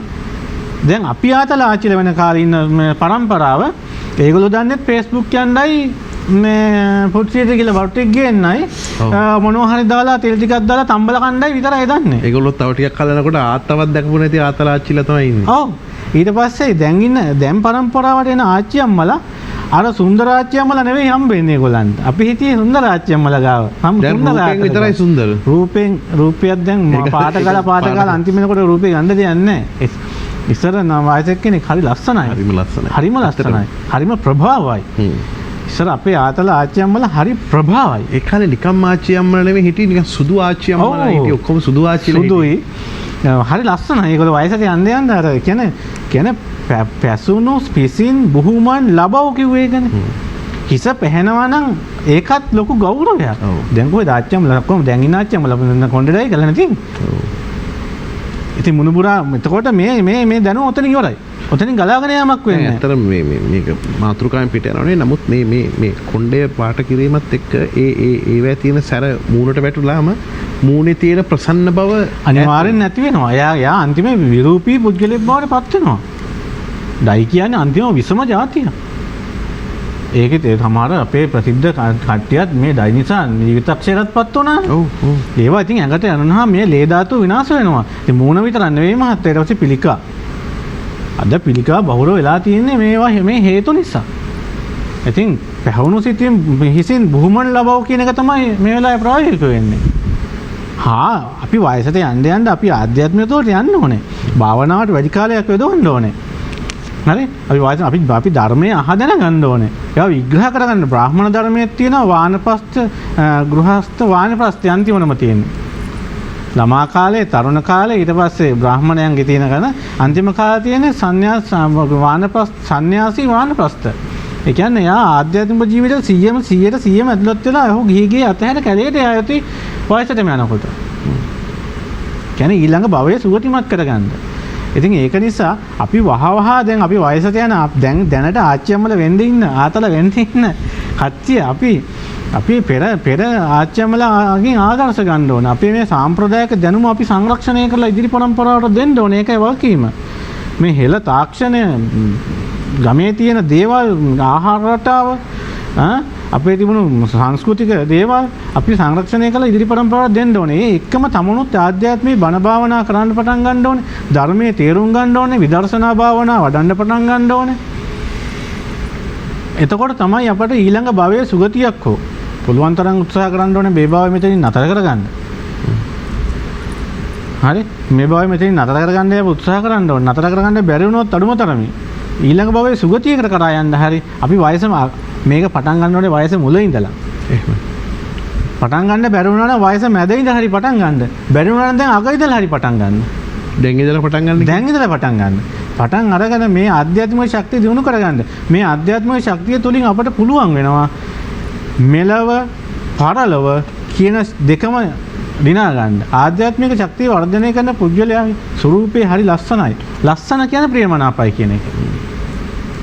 ඔහු කෙනෙක් දකින්න රුචි. ඔහු හරි ප්‍රසන්නයි. ලස්සන කියන එක දැන් අර්ථ ගන්නලා තියෙන එහෙනම් සුදුයි නම් පොත්ත පිළිබඳ වර්ණනාවක් තියෙන්නේ. ඒක නෙමෙයි ලස්සන කියන්නේ. ලස්සන කියන්නේ ආධ්‍යාත්මික ලක්ෂණ. ඒක ඒ මිනිස්සයා කතා කරන අනිත් මිනිස්සු කතා කරන්න ප්‍රිය වෙනවා. ඒ මිනිස්සයා hina වෙනකොට අනිත් මිනිස්සු hina වෙන්න ප්‍රිය වෙනවා. ඕක මහා ලාභයක් මේ ආධ්‍යාත්ම දියුණු කරනවා කියන එක. ඕක ආර්ථික සමාජීය දේශපාලන කියන තුනින්ම ඉදිරියට යන්න පුළුවන්. උසස් මට්ටමකට එන්න පුළුවන් දෙයක් තමයි ආධ්‍යාත්මික වර්ධනය කරනවා කියන එක. අද අපි හිතන්නේ භාවනා කරන්න කිව්වහම නිකන් මහා වදයක් මේක ඉඳලා නිින්දත් යනවා. මේක අනේ හෙට කරනවා. නැත්තම් යෝග කරන්න ගියාම බෑ ඇඟට දෙනවා අතර දෙනවා කකුල් රිදෙනවා මේක අදින්න පුළුවන් බෑ අද පොඩි ටෙස්ට් එකක් හෙට පටන් ගන්න. ඕක කිව්වොත් හෙටම තමයි හැමදාම තියෙන්නේ. හෙට නොවි අද පටන් බාලගිරි වගේ වෙනවා. බාලගිරි වගේ වෙනවා. ඒ නිසා හෙට නොවි අද පටන් අරගෙන ආධ්‍යාත්මය දියුණු කරමු. දියුණු කරලා යාලියදු අපි රාවණා සොයාගෙන යමු. මේ වැඩසටහනේ ප්‍රමුඛ පරමාර්ථය අපේ පරමාර්ථය රාවණා සොයා යාම කියන්නේ රාවණ තාක්ෂණය සොයාගෙන යාම. මිසක් සිවුර සොයාගෙන යාමක් නෙවෙයි. ඒ නිසා යලිදු අපි රාවණ තාක්ෂණය සොයාගෙන යාමට නම් රාවණ තාක්ෂණයෙන් හොයාගත්තු දේවල් අපි ගාව තියෙනවා. ඒවෙන් ප්‍රයෝජනය ගන්නත් අර මං කිව්වාගේ ඒ අධ්‍යාත්මය අපි ගාව තියෙනවා. හිතේ පිරිසුදුකම හදවතේ පිරිසුදුකම තියාගන්න අපි අර කියන්නේ අපි අරන් යන භාජනයේ හිස් නැත්නම් අපිට මේකට දාගන්න බෑ කියලා. ඒ නිසා අපි සූදානම් වෙලා ඉන්න ඕනේ. අපි සැකසීලා ඉන්න ඕනේ. මේකට සූදානමින් ඉන්න ඕනේ. මේ දැනුම අපිට ලබා ගන්න. දැන් ඔබ බොහෝ දුරක් අපිත් එක්ක ආවේ මේ දැනුම ලබා ගැනීම පිළිබඳව. ඔබ ඊට දැනුවත් වෙලා ඉන්න නිසා, ඔබ ඊට පිරිසුදු වෙලා ඉන්න නිසා ඔබේ ආධ්‍යාත්මික ශක්තිය තව තවත් වඩා වර්ධනය කරන්න හදන්නේ මේ කාරණාව තවදුරටත් අපේ ජීවිත යහපත් අනාගතයක් කරා රැගෙන යාමට. එහෙමනම් මේ ආධ්‍යාත්මික ශක්තිය තුලින්ම විවිධ භාවනා යෝගී ක්‍රමත් එක්කම නිර්මාණය වුණු හෙළසුවය තුල ඔබ මේක ඊටාම ප්‍රායෝගිකව අත්විඳින කෙනෙක්. මේ ඔබ ප්‍රායෝගිකව අත්විඳින සුවය අනේ අපිටත් දෙන්නකෝ ડોක්ටර්. ඇත්තටම අපි හෙළසුවය වශයෙන් මේ රටේ මේ කාලේ මේ එන දේවල් පිළිබඳව මීට අවුරුදු ගානකට කලින් අපේ ප්‍රියන්තා සේනාගේ මැතිණිය කිව්ව ඇතර එතුමිය කිව්වා වෛරස් රෝග ඉස්සරහට රටේ තැන් තැන් වල මිනිස්සු ගෙවල් වල මැරෙයි මහමග මැරෙන්න උනත් පුළුවන්. ඒ වගේ කාලයක් ඒකට අපි සූදානම් කරන්න ඕන අපේ රටේ ප්‍රජාව. ඒ ප්‍රජාව සූදානම් කරන්න නම් එක පැත්තකින් දැන් එක ශනිකව දැන් අද කාලේ ප්‍රතිශක්තිය ගැන ශනිකව කතා කරාට අපිට එක දවසකින් මේක කරන්න බෑ. ඒක නිසා අපි රටේ මිනිස්සුන්ගේ දීර්ඝ කාලයක් තිස්සේ අපිට යම් වැඩපිළිවෙලක් සකස් කරන්න ඕන කියන මතය හෙළසුවේ සභාපතිතුමිය ඒවකට අපිට කිව්වා. ඒතෙදි විශේෂයෙන් අපිට කිව්වේ අපේ රටේ මිනිස්සුන්ගේ එක පැත්තකින් ආහාරය වෙනස් විය යුතුයි. ඒ සඳහා අපේ රටේ ගොවිතැන වෙනස් විය යුතුයි. ඒ සඳහා ඇත්තටම මේ ආහාරය සම්පාදනය කරන ගොවි මහතා අධ්‍යාත්මයත් එක්ක බැඳිච්ච ගොවි මහතෙක් හදන්න ඕන අපේ රටේ. ඒ වගේම අපේ රටේ වෙදකම අධ්‍යාත්මයත් එක්ක යන වෙදකමක් හදන්න ඕන කියන මතය අපේ හෙළසුවේ මුලින් ඉඳලම තිබුණා. ඉතින් ඒක නිසා මීට අවුරුදු ගානකට කලින් ඉඳලම ඔබ දන්නවා අපි රටේ විශේෂයෙන්ම රාජ්‍ය රට ප්‍රදේශයේ වකුගඩු රෝගයත් එක්ක අපේ ගොවිතැන් කටයුතු පටන් ගත්තා. එතෙන්දී විශේෂයෙන්ම වසවිස නැති ප්‍රාණඝාතය නැති දේශීය ඒ කියන්නේ අපිට දෙව්මිනිස් සම්බන්ධතාවය හරහා ප්‍රියන්තා සේනාගේ මැතිණියට ලැබිච්ච වට්ටෝරු පොළොවට දාලා ඒ ඖෂධ වශයෙන් අපි දැන් දෙනුනේ ගොවිතැන්ට ඖෂධ කියලා. ඒ ඖෂධ හරහා අපි ශුද්ධ ජීවීන් සහිත පසක් නිර්මාණය කරලා වසවිස සම්පූර්ණයෙන්ම ගොවිතැනින් අයින් කරලා අපේ රටට ගැළපෙන ආහාරයක් නිෂ්පාදනය කිරීමේ කාර්යය අපි මීට අවුරුදු ගානකට කලින් පටන් ගත්තා. ඒ පටන් ගත්තේ අපි එතුමියලා අනාගතය දැක්කා. අනාගතයේ මිනිසුන් මේ ප්‍රතිශක්තිය හදන්න නම් ආහාරය විශාල වැදගත් කියලා අපි තීරණය කළා තිබුණා. ඉතින් ඒ ආහාරය අද ඔබ දන්නවා දැන් ආහාරය දැන් ලෝක සෞඛ්‍ය සංවිධානය නිර්වචනය තමයි ඒගොල්ලෝ කියනවා අපිට නිරෝගී කියලා කියන්නේ කායික නිරෝගීතාව, මානසික නිරෝගීතාව සහ සමාජීය නිරෝගීතාව කියලා. නමුත් අපේ දේශීය අපේ ඉතිහාසයත් එක්ක ආවම අපේ සෞඛ්‍යකේ නිර්වචනයට ඊට අමතරව තව දෙයක් එකතු වෙනවා. ඒ තමයි අධ්‍යාත්මය. ස්පිරිචුවල් ඒ කියන්නේ මෙන්ටල්, ෆිසිකල්, මෙන්ටල්, සෝෂල් සහ ස්පිරිචුවල් වෙල් බීయింగ్ කියන එක. ඉතින් එතකොට අපි මේ දක්වා අපේ ලංකාවේ ගොඩක් වෙලාවට අපි මුල් කාරණා තුන ගැන උනන්දු වුණාට අධ්‍යාත්මික නිරෝගීතාවය ගැන උනන්දු නැහැ. ඒක නිසා තමයි බය නිසා මිනිස්සු මැරෙන්නේ. බය නිසා මිනිස්සු ලෙඩ වෙන්නේ. ඉතින් අපේ රටේ අපි හෙළසුවේ වශයෙන් විශේෂයෙන්ම මේ කායික පැත්ත නිරෝගී කරන්න හදනවත් එක්කම මානසික පැත්තට ඖෂධය සැපෙවුවා. ඉතින් අපි මේ වෙලාවේ විශේෂයෙන් අපිට මේ රටේ මේ වැඩසටහන බලන ප්‍රේක්ෂකයා මෙතෙන් ඉඳලා නිරෝගී ජාතියක් කරන්න අද ඉඳලා යම් අපි කලිනුත් මේව කතා කිව්වා. නමුත් දැන් ඉඳලා හරියට තමත වෙනස් වෙන්න පටන් ගන්න ඕන. විශේෂයෙන්ම අපේ ආහාරය දැන් ඔබ දන්නවා බටහිර රටවල ලෝක සෞඛ්‍ය සංවිධානය හෝ ඇමරිකාවේ ආහාරය කියන්නේ මොකක්ද කියලා ඔබෙන් මම ඔබතුමාගෙන් අහුවොත් නැත්නම් මේ විද්වත් මහත්මයාගෙන් අහුවොත් ගොඩක් වෙලාවට අපි කියන්නේ ශරීර ශක්තිය ලැබෙන්න, ඇඟ වර්ධනය වෙන්න, බඩ පිරෙන්න කන දෙයක් තමයි ආහාරය කියලා.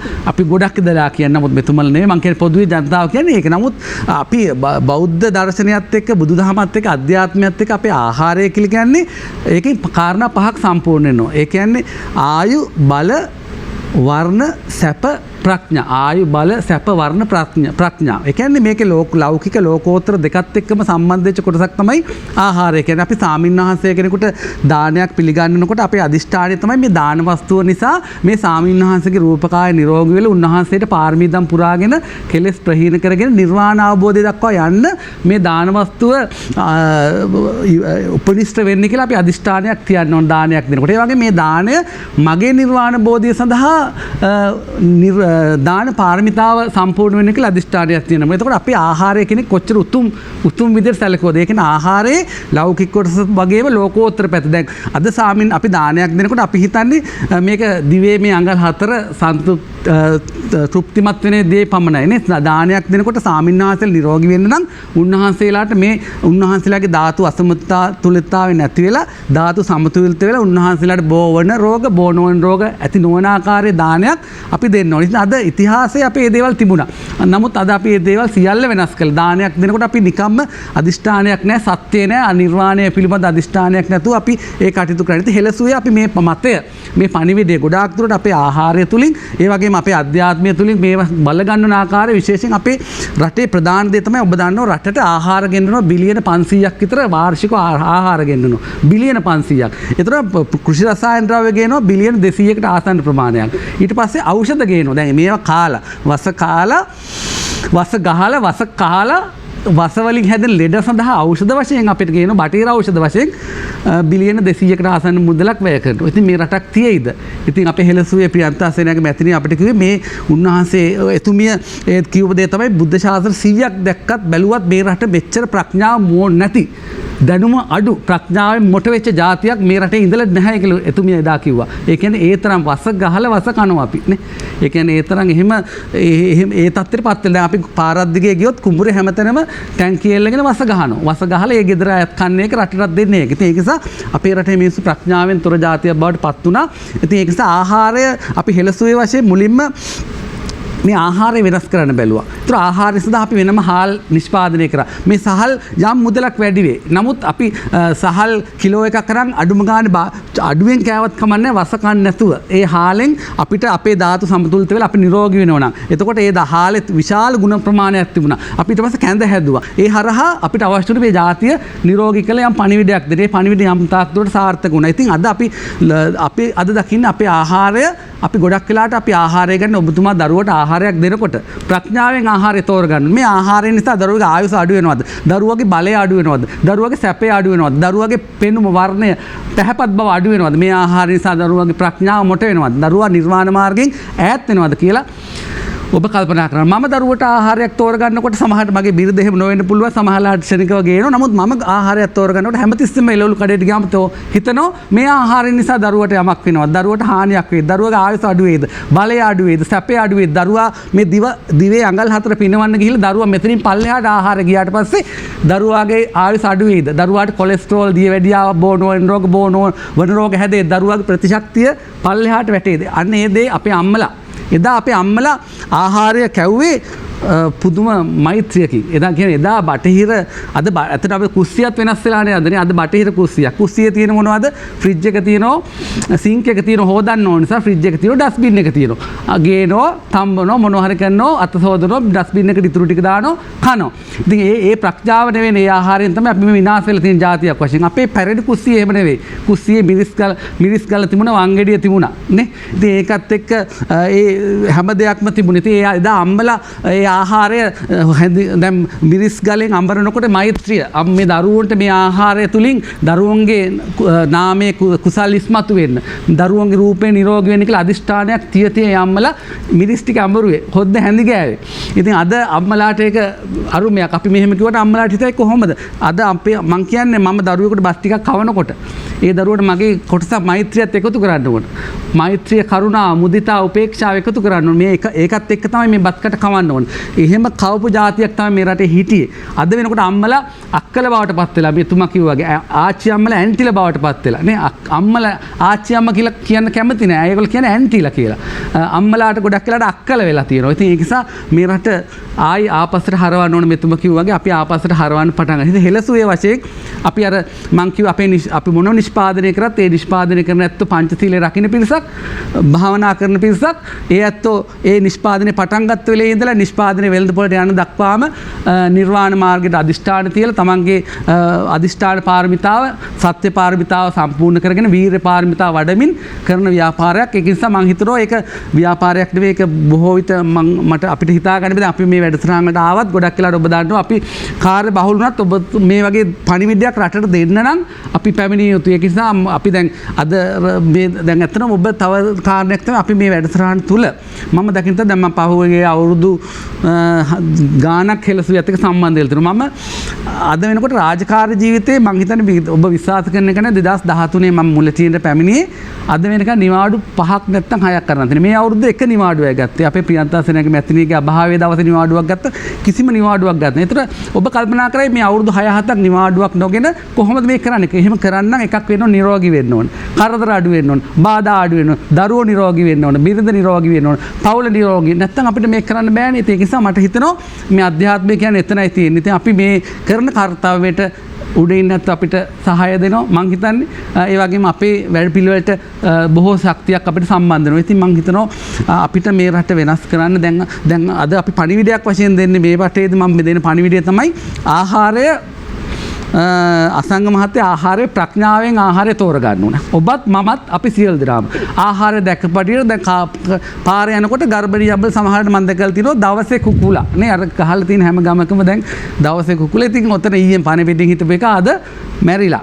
ඉතින් ඒක ඉතින් මෙහෙම જાතියක් උඩට යන්න බෑ මට දැනෙන දේ. ඉතින් අපි අපේ ආහාරය ඒත් ඔබ දන්නවා 90ක් රෝග 90ක් ව්‍යාධි කියලා බුද්ධ ඒවා කියන්නේ මේ බෝ වන රෝග සහ බෝ නොවන රෝග ගැන. මේ පටන් ගත්තේ මේ අපේ ආහාරය වෙනස් වෙච්ච එකත් එක්ක. ඉතින් ආහාරය නැවත ප්‍රඥාවෙන් ආහාරය තෝරගන්න ඕන. ආයු බල සැප වර්ණ ප්‍රඥාව වැඩි වෙන ආහාරයක් අපේ අම්මලා දෙන්න ඕන. ආහාරය එහෙම දීලත් හරියන්නේ නැහැ. අම්මලා මෛත්‍රී කරන්න ඕන. අම්මල දරුවට මෛත්‍රියෙන් බත්කට කවනකොට එදා විහාර මහාදේවි ඔබ දන්නවා මේ රටක් සම්පූර්ණ මුළු ශ්‍රී ලංකා දීපයේම බේරගත්ත එතුමිය තනි කාන්තාවක්. එතුමියගේ ඒ සීලේ බලය දැන් මෙතුමා කිව්වා අපේ පිරිත්වල බලය නැහැ කියලා. බලය නැත්තේ ඇයි? සීලය නැහැ. සිල්වත් නම් බලය තියෙනවා. දැන් මම අපේ ගර්භණී අම්මලාට කියන්නේ පතිඋත්තර සීලය. ඔබගේ සීලයත් එක්ක තමයි මේ පිරිත කියන්න ඕන ගෙදර. ඔබට සාම්පුරුෂෝ 4 දෙනෙක් ඇසුරු කර මේ වෙනත් වැරදි වැඩ කර මේ පිරිත් කිව්වට ඒකෙන් හරියන්නේ අපිට අපේ සීලය තුල තමයි මේක ශක්තිය ගැබ්බෙන්නේ. පිරිත් පැන් කලේ හෝ පිරිත් නූලක ශක්තිය ගැබෙන්නේ ඒ කරන කෙනාගේ සීලයත් එක්ක. ඉතින් මම විශ්වාස කරන දේ තමයි අපේ හෙළසුවේ අදිෂ්ඨානය තමයි සිල්වත් පිරිසක්. ඒ කියන්නේ පංචශීලයේ රකින්න පිරිසක් මේ රටේ බිහි කරන්න ඕනේ. මේ රට ආපස්සට හරවන්න පුළුවන්. අපි ඒ සඳහා ආහාරය ලබා දෙනවා, ගොවිතැන ලබා දෙනවා. අපේ පාරම්පරික දේශීය හෙළවෙදකම, ඒ හෙළවෙදකම අධ්‍යාත්මයත් එක්ක කියන්නේ ඔබ සමහරට විශ්වාස කරේ මේ හෙළවෙදකමේ තියෙන නිලවෙදකම කියලා. මම මීට අවුරුදු 7-8කට කලින් ප්‍රියන්තා සේනාගේ මැතිණියක දේශනයක් ඇහුවා මොනරාගල දිස්ත්‍රික් රෝහලේදී. එතුමිය කිව්වා මේ නිලයට තබන බෙහෙත් කොටසෙන් ඇතිවෙන විද්‍යුත් චුම්බක තරංග ගැන කිව්වා. මට හිතාගන්න බෑ අපි උසස් පෙළ ෆිසික්ස් කළ භෞතික විද්‍යාව කළා. නමුත් අපිට හිතාගන්න බෑ කකුලේ මාපට ඇඟිල්ලට බෙහෙත් බැන්දම මේ විද්‍යුත් චුම්බක තරංග පිළිකා ශෛලය දක්වා ගමන් කළ ඒක විනාශ කළ ඒක නැති කරන්න පුළුවන් ශක්තියක් අපේ පාරම්පරික හෙළ නිල වෙදකමට තියෙක. ඉතින් ඒක හැම වෙදකමම කරන්නේ ඒවත් එක අධ්‍යාත්මික ශක්තිය තියෙන්න ඕන අසංග මහත්තයා. ඉතින් මම බටහිර වෛද්‍යවරයන්ටත් ඒ අධ්‍යාත්මික ශක්තිය තියෙන්න ඕන. මම කියන්නේ මම මගේ ගර්භණී මාවක් පරීක්ෂා කරනකොට මේ දරුවා මේ කුස්තුරින් දරුවා නිර්වාණ මාර්ගයෙන් දරුවෙක් බවට පත් වේවා. මේ බුදුන් වහන්සේගේ ශක්තිය මේ දරුවාගේ නාමයට සම්බන්ධ වේවා. මෛත්‍රී බෝධිසත්වයන් වහන්සේගේ ශක්තිය, පාරමී ශක්තිය, කුසල් ශක්තිය මේ කුසතුලින් දරුවාගේ නාමයට සම්බන්ධ මෙයා 4 වර්ගයක් නිවන් දක්වන්න පුළුවන් දරුවෙක් බවට පත් වේවා. නේ අපි අද දොස්තර කෙනෙක් දැන් ශිෂ්‍යත්ව පාස් වෙච්ච ළමයි තව විනාඩියක් මට දෙන්න. ශිෂ්‍යත්ව පාස් වෙච්ච ළමයි 10 දෙනාම පළවෙනි වෙච්ච ලකුණු 200 ගත්ත ළමයි කියන්නේ මට වෛද්‍යවරයෙක් වෙන්න. එක අම්ම කෙනෙක්වත් මේ රටේ 4 වර්ගයක් නිවන් දක්වන්න පුළුවන්. ඒ කියන්නේ ඒ කාලේ අම්මලා දරුවෝ 4 දෙනෙක් හැදුවොත් එක්කෙනෙක් ගොවිතැනට, එක්කෙනෙක් වෙදකමට, එක්කෙනෙක් රට ආරක්ෂා කරන්න, ඒ ආදි වශයෙන් හැම ශේෂ්ත්‍රයකටම දරුවෝ හැදුවා. අද දරුවෝ අම්මලා හදන්නේ ශිෂ්‍යත්ව 200 අරකට ඒ දරුවන්ට මම සුබ පතනවා. නමුත් මම දකින්නේ අපි දරුවෝ හදනකොට මේ ඔක්කොම දොස්තරලා කරලවත් ඒ කරලා එහෙම දොස්තරලාගෙන් අද වැඩක් වෙන්නේ නැහැ සමාජයට. අපි ප්‍රඥාව තියෙන මිනිස්සුන්ගේ දුක හඳුනන සතර බ්‍රහ්ම විහරණයේ තියෙන මෙත්තා කරුණා මුදිතා උපේක්ෂාව තියෙන තව කෙනෙකුට දැන් මෛත්‍රිය කියන එක වුණත් දැන් අඳුරන්නේ නැහැනේ. දැන් මෛත්‍රිය කියන්නේ මොකක්ද කියලා ඒක දන්නේ. දැන් මෛත්‍රිය කියන්නේ මම හා සමානව සියලු දෙනා දකින්න පුළුවන් වෙන්න ඕන. මගේ දරුවා හා ඔබේ දරුවා සමාන වෙන මම කලිනුත් කියලා දෙනවා. ඒ වගේම ඒක මෛත්‍රිය විතරක් තිබෙලා හරියන්නේ. අපි කරුණාවක් තියෙන්න ඕන. මෛත්‍රියේ ප්‍රායෝගික දේ තමයි කරුණාව කියන්නේ. ඒ කියන්නේ අපි පාරේ යනකොට සතෙක් දැක්කොත් වැටිලා බයිසිකලයකට හැපිලා තියලා අපි ඒක අනේ පව් කියලා ගියාට වැඩක් නැහැ. අපේ කරුණාව කියලා කියන්නේ අපි ඒක සතා එතනින් අයින් කරලා ඒ සඳහා ක්‍රියාමාර්ගයක් ගන්න ඕන. ඒ වගේ සිතකට ඒක ප්‍රභාෂර සිතක්, උතුම් සිතක්, දිලිසෙන සිතක් බවට අපේ සිතපත් කරගන්න පුළුවන්. එතකොට අපි නිරෝගී වෙනවා. ඒකෙන් නවතින්නේ නැතුව අපේ සිත උපේක්ෂාවට ගන්න එක තමයි බුදුදහමේ දර්ශනය. ඉතින් මෙත්තා කරුණා මුදිතා උපේක්ෂාව සහිත අම්මල ටිකක්, ජාතියක්, පාලකයෝ ටිකක් රටේ පුරවැසියෝ දැන් ඇත්තටම රටේ යම් මම ඔබ ඇතැම් විවේචන තියෙන පුළුවන්. නමුත් මම මේ දේ මෙහෙම දකිනවා. රටේ දැන් අද පිරිත් කියනවා. පිරිත් අඩුපාඩු තියෙනවා. නමුත් පිරිත් කියනවා.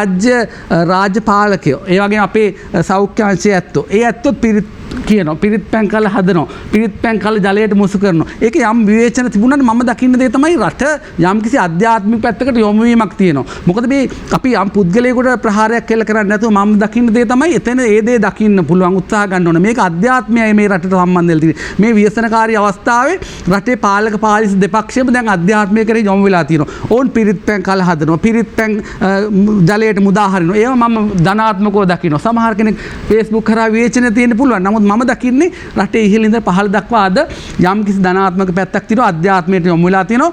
රට නිවැරදි මාර්ගයට මම හිතනවා ඉස්සරහට ගමන් කරවන්න ශක්තිය තියෙනවා. ඉතින් හෙළසුවේ වශයෙන් මම හෙළසුවේ අධිෂ්ඨානය තමයි මේ රට විතරක් නෙවෙයි මේ ආහාරය, මේ ධර්මය, මේ ශක්තිය මුළු ලෝකෙටම අනාගතයේ ප්‍රචාරය කරන්න පුළුවන් පිරිසක් අපිත් එක්ක දැනට සම්බන්ධ වෙලා ඉන්නවා. විශේෂයෙන් මම ඒකේ යටම ඉන්න කොටසක්. නමුත් අපේ ඊටාම ඉහළ පිරිසක් ඉන්නවා. ඒ ඇත්තෝ දැන් වැඩසටහන දිගටම ස්වර්ණමය විදියට මේ වැඩ කටයුත්ත කරගෙන යනවා.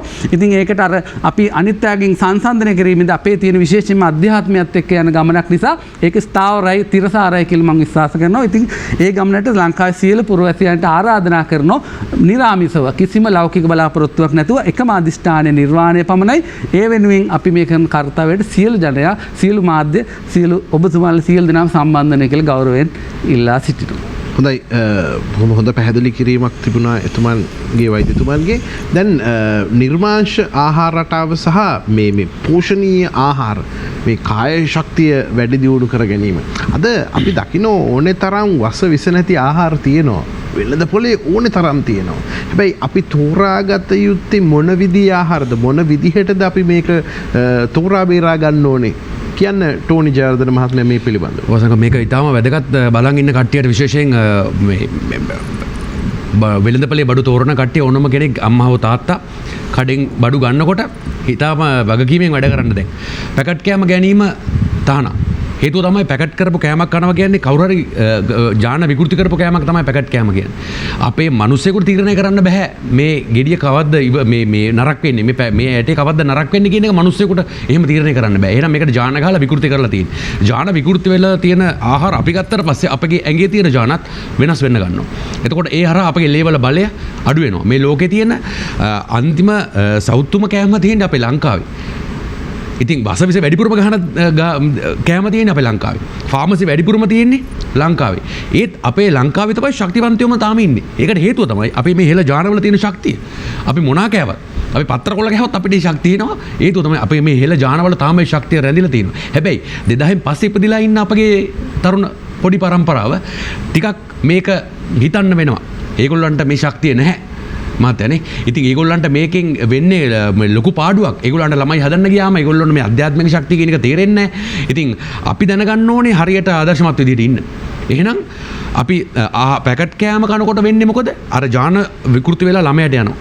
ඊළඟට අපි යනවා කල්තබා ගැනීමේ සීත අධි සීත කරපු ආහාර ඒකේ තියෙන්නේ ගොඩක් සීතල ආහාර එකතු වෙලා අධි ශීතත් සමගම ඒකේ හැදෙනවා කෙමිකලයිස් වෙනවා ඒක මේ ප්‍රති මේ ජීව වෙනවා ඇතුළේ ඊට පස්සේ ඇතුළෙන් තියෙන ඒ ශක්තිය වෙනස් වෙනවා ඒක අරගෙන රස්නේට දාලා ඉවර වෙලා ඒක රත් කරලා ගත්තට පස්සේ ඒකේ ආහාරයේ තියෙන ප්‍රමිතිය නැති වෙනවා ඒක මේ සූර්යාගෙන් එන ආලෝකයෙන් හම්බෙන ඒකේ ශක්තිය නැහැ එතකොට ඒ ආහාර කාලා වැඩකුත් නැහැ ඊට අමතරව ගත්තම අපි බොන වතුර ටිකේ පවා මම කීප පාරක් කියලා තියෙනවා මොනවාද ක්ලෝරින් අධික වතුර අපි මේ ටැප් එකේ ඇරියාම එන වතුර අධික ක්ලෝරින් අපිට ඒක හොඳ නැහැ අපි මේ හයිපොතැලමස් එකේ ඉන්න ග්‍රන්ථිය අපේ ඇඟේ තියෙන ලේ ධාතුවේ තියෙන ශක්තිය අඩු කරන්න ඒවට උදව් වෙනවා ඊළඟට තමයි ෆ්ලෝරයිඩ් තියෙන ටූත් පේස්ට් එක මේ දන්තාලේප එතකොට එතනින් එහාට ගියාම රතු මිරිස් මම ඒක කියලා තියෙනවා අධික රතු මිරිසුත් හොඳ නැහැ කොළ මිරිස් කමක් නැහැ එතනින් එහාට ගත්තම අපි දැන් කිව්වා වගේ වෙද මහත්තයා කිව්වා වගේ පොඩි බාධා කිරීම කරන රතු මිරිස් අපට ආවේ මේ ඉන්දියාවේ බොම්බයි අපි පාවිච්චි කළේ ගම්මිරිස් අපි ගම්මිරිස් කාපු ජාතිය ඔය 1800 ගණන් වලින් පස්සේ තමයි රතු මිරිස් ඇවිල්ලා තියෙන්නේ දැන් අපිට නැතුව බැරි දෙයක් වෙලා මහත්තයා මොකද හේතුව මේක කෑවම අර අපි කට දානවා කියලා ඉහමොළ දානවා කියලා කියන්නේ ඉතින් එතකොට වෙන්නේ මොලේ සෛල විනාශ වෙනවා හොඳම උදාහරණේ ඉතින් මේ මොලේ සෛල විනාශ වුණාම ඔබට අධ්‍යාත්මික ශක්තියක් ගැන කොහොමද අපි කරන්නේ අපි කෑවේ සුවඳ කිරිබත ඒ කිරිබත කෑවම අපිට දැනෙනවා හරි සනීපයක් හේතුව තමයි ඒක කෙමිකල් එකක් හැදෙන එක රසායනික විපර්යාසයක් වෙනවා කිරි බතු එකට දාලා හැදුවම හැබැයි ඉන්දියානුවෙන් ආපු මේ රතු මිරිසත් එක්ක යම්කිසි ක්‍රමවේදයකදී කාලෙකදී මේ මෑතකදී රතු මිරිස් මේකට එකතු වුණා. රතු මිරිස් නැතුව තමයි මේක මේ අපි හදන්න ඕනේ කිරිබතට මේ මිරිස. ඒක හදන්න ඕනේ එක්ක කොළ මිරිසකින් හෝ ගම් මිරිස් එකතු කරපු සම්බෝලයකින් තමයි අපි ඒක සප්පායෙන් වෙන්න ඕනේ. එහෙම හැදුවම ඔබට දැනෙනවා සහනයක්. ඒක නිදිමතක් නෙමෙයි. අපි හිතන්නේ කිරිබත් කෑවම නිදිමතක් හැදෙනවා කියලා. මේ ලෝකේ තියෙන හොඳම ශක්තිමත්ම කෑමක් තමයි මම ඒක මගේ මුණ පොත හරහා ඕන කෙනෙකුට බලන්න පුළුවන් මම කොච්චර වැඩ කරලා තියෙනවද ඒක ඔක්කොම අපි කරලා තියෙන්නේ ඒ අපගේ හෙළ දේශීය දේවල් කාලා ප්‍රධාන වශයෙන්ම කිරිබත කියන්නේ මගේ ප්‍රධානම ආහාරය කළු කුමාර හාල එහෙම නැත්නම් කළු හීනටි හාලෙන් හදපු කිරිබත එකපාරක් කාලා බලන්න ඔබට දැනෙනකොට ඔබට දැනෙනවා මේ බඩ වෙනස් වෙලා ඇඟ වෙනස් වෙලා දාඩි හෙළුක් දාගෙන ඔබ වෙනස් වෙගෙන එනවා කාලා බලන්න ඉතින් හිත පිරිසිදු වෙන්න ඕනේ මේ කෑම කන්න එහෙම නැතුව මේ ගස් කොල්ලන් කප මදුරුවන්ට බෙහෙත් ගහ මේ සත්තු මර මදුරු තල ඒව කරාම ඒකේ තියෙන මේ ශක්තියත් ඇත්තටම නැති වෙනවා මොකද විශ්වයෙන් අපිට ආශිර්වාද හම්බෙන්නේ නැහනේ ඒක අතකට ගත්තම දැන් මේ අපි කරන දේ තමයි මේ වපරපු දේ තමයි අපිට හම්බෙලා තියෙන්නේ අපි සත්තු මරනවා නේද දුම් ගග හැමතැනම පොඩි එතකොට අපි කොච්චර පළඟැටියෝ අපි දන්න කී දෙනෙක් මැරෙනවද එතකොට මේ කොරෝනාව හින්දා අපිටත් වෙන්නේ ඕකමනේ ඒගොල්ලන්ට උස්ම ගන්න බැරුව ඒ සත්තු අහිංසක සත්තු නැති වෙලා යනවා මැරෙලා යනවා අපි ඩෙන්ගු ගිහි හරි ගහනවා ඒ වුණාට ওই සත්තු අපිට වතුර ටික අයින් කරලා පිරිසිදු කරගන්න බැරිද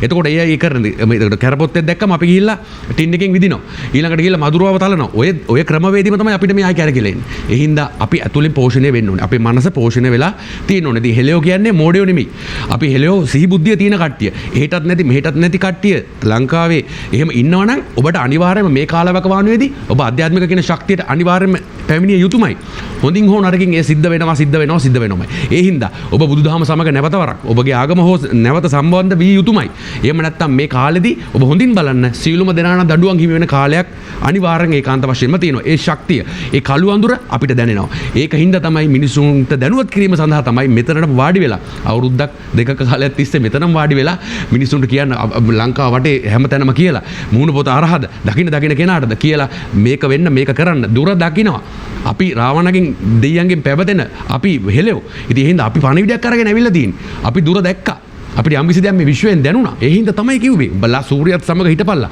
ආධ්‍යාත්මික ශක්තිය සමග හිටපල්ලා නිර්මාංශී වෙයල්ලා කියන අපි කිව්වේ ඔන්න ඔය හේතුව උඩමයි ඉතින් දැන් තේරෙනවා ඇති පිටිපස්සරලා බලද්දී අපි කිව්ව දේවල් ඇත්ත නේද ඉදිරියේදී අපි අපේ ඇහෙන් බලන්න ඕනේ කියන එක ඔබට දැන් ඉස්සරහට තේරෙයි කියන මගේ වචන සල්පේ මම ඉවර කරනවා හොඳයි බොහොම වැදගත් වටිනා කරුණු රාශියක් මේ විද්වත් සභාවේ සාකච්ඡා කළා අපි යනවා විරාමයකට විරාමයෙන් පස්සේ අපිට පුංචි වෙලාවක් ඉතුරු වෙලා තියෙනවා රැඳී සිටින්න වසර 5000ක් පුරාවට මහ පොළව මත වැළලී ගිය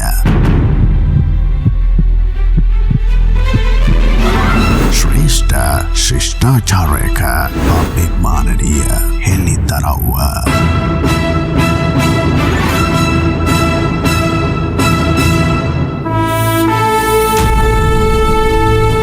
අපට අමතක වගේ අපේ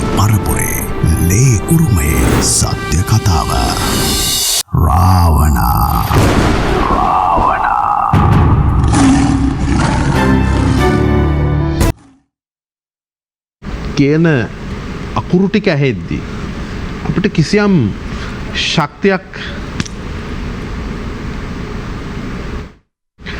රාවණා කියන නම අපිට ඇහෙද්දී අපිට දැනෙනවා ටිකක් වෙනස් විදිහේ ශක්තියක් අපේ ශරීරය තුළින්ම උපදිනවා. මේ පොළවේ තියෙන ශක්තිය, විශ්වයේ තියෙන ශක්තිය අපිට දැනෙන්න ගන්නවා. ඒ පොළවත් අහසත් එකට ඒකරාශී කරපු ශක්තිය තමයි රාවණා කියලා කියන්නේ. එහෙමනම් ඒ ශක්තිය යලි මේ මහ පොළවේ ජනිත කිරීම තමයි අපි හැමෝගෙම කාර්යභාරය. ඒ වෙනුවෙන් තමයි ඔබත් මමත් මේ විද්වත් මණ්ඩලයත් අපේ සියත නාලිකාවේ සියලු දෙනාත් අප කැප වෙලා මේ රාත්‍රියේත් මේ විදිහට මේ වෙනුවෙන් කටයුතු කරන්නේ. එහෙමනම් අවසාන කොටසේදී තුන්වෙනි වටයේදී ශ්‍රී ලංකාවේ ප්‍රධානතම කායවර්ධන මධ්‍යස්ථානයේ ප්‍රධාන පුහුණුකරු එවැගේම යෝග සහ ප්‍රාණයාම පිළිබඳ උපදේශක නිර්මාංශ ආහාරට උපදේශක ලංකාවේ ප්‍රධානතම රාවණ දෙවලේ පෙරමුණේ රාල ටෝනි ජයවර්ධන මහත්මයාට ලැබෙන අවසන් අවස්ථාව මේ රාවණ ශක්තිය යලි අපිට දැනෙනවා. හැබැයි මේක ප්‍රායෝගිකව මේ ශක්තිය අපිටත් අපේ අනාගත පරම්පරාවටත් ලබා දෙන්න ඕනේ. කොහොමද අපි මේක කරන්නේ? ඔව් ප්‍රායෝගික මාතෘකාවක් යටතේ තමයි මම හැමතිස්සෙම කතා කරන්නේ. මොකද මම ඉතිහාසය ගැන ගොඩක් හොඳට කතා කරන්න දන්න කෙනෙක් නෙමෙයි. හැබැයි ඉස්සරහ ගැන මම කියන්නම් වෙන දේවල්. මේ අපි කතා කරලා තියෙන දේවලුත් එහෙමමයි. ඉදිරියේදී වෙන්න ඕන දේ මෙච්චරයි. ඔබ හිමිදිරි උදේදී නැගිටිච්ච ගමම්ම කකුල් දෙක බිමට තබලා ඔබ ඉස්සෙල්ලම වරයක් ඉල්ලන්න. මට පින් කරගෙන මෙත් සිතුවිලි පහළ වෙලා මේ රටට වැඩදායි, ලෝකෙට වැඩදායි සහ මට වැඩදායි කෙනෙක් වෙන්න පුළුවන් කියන එක හිතලා කකුල් දෙක තියන්න. පළවෙනියෙන්ම කරන්න පුළුවන් ඒක. හොඳ හුස්මක් අරගන්නවා. නැගිටලා ඉවර වෙලා ඔබගේ ආගම ඔබ සිහි කරනවා.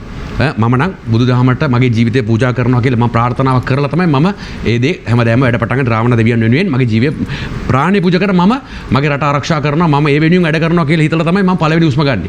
ඊළඟට කරන්න ඕනේ මොකද්ද? ඔබ හොඳ වතුර වීදුරුවක් අරගන්නවා. ඒ වතුර වීදුරුව අරගෙන ඉවර වෙලා ඔබ වතුර පානය කරන්න මේක ඔබ හොඳට පුරුදු වෙන්න උගුරු 7ක් බොන්න පුරුදු වෙන්න. උගුරු 7ක් බොනකොට ඒක ඔබට හැම මොහොතම ඒක බොනකොට ඒක උගුරු 7 ගන්න බොන්න වෙනවා. ඒකත් යම්කිසි අභ්‍යාසයක්.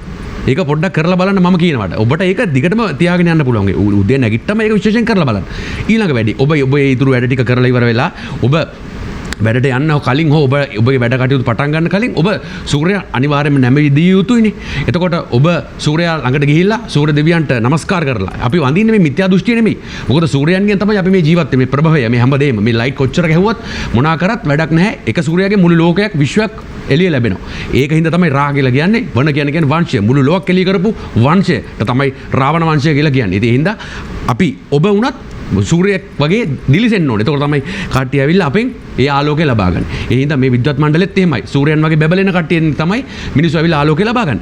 එතකොට ඒ සූර්යයාට නමස්කාර කරලා ඔබ හැමතිස්සම හිතන්න ඕනේ නළල මැද්දෙන් ඔබ අනිවාර්යයෙන්ම ඒ ශක්තිය ඔබේ කිරණ ඔබගේ නළලට ඇවිල්ලා ඔබගේ යටිපතුලේ සිට ඒ උඩටම මෙහෙම උඩට කිරණ ඇවිල්ලා ඔබගේ ඒ හිරු කිරණෙන් ඔබ නැහැවෙනවා කියලා. ඒ සූර්ය භාවනාවක්. ඔබ හොඳට හිතලා ඔබගේ ඇඟේ තියෙන ලෙඩ රෝග හොඳින් අයින් වෙනවා කියලා හිතලා ඔබගේ මනස හැමතිස්සම පුරව ගන්න. ඔබගේ මනස හැමතිස්සම කඩන් වැටෙනවා. මගේ කියන මගේ මනසත් සමහර වෙලාවෙදී දවසකට කීප පාරක් වැටෙනවා. මමත් ඒක අරන් උඩට තියාගන්න ඕනේ. ඉතින් හැමතිස්සම හිතන්නේ මේ මොහොතේදීම අද මට හිතේ ශක්තිය ලැබෙන්න මට ඊටාම හොඳින් සතුටෙන් ජීවත් වෙන්න. සතුටෙන් ජීවත් වීම මට වරයම ලැබෙන්න කියලා හිතලා ඒ ශක්තියෙන් ඔබ හිත ශරීරය ඒ රශ්මියෙන් පුරව ගන්නවා සහ ඔබ මනස පුරව ගන්නවා තනිකර ප්‍රසන්න සිතුවිලි වලින්. ඔබ හිතනවා ඔබට සතුටක් නැතත් ඒ වෙලාවේ ඔබ සතුටෙන් ඔබ මනස මේ පුරව ගන්නවා.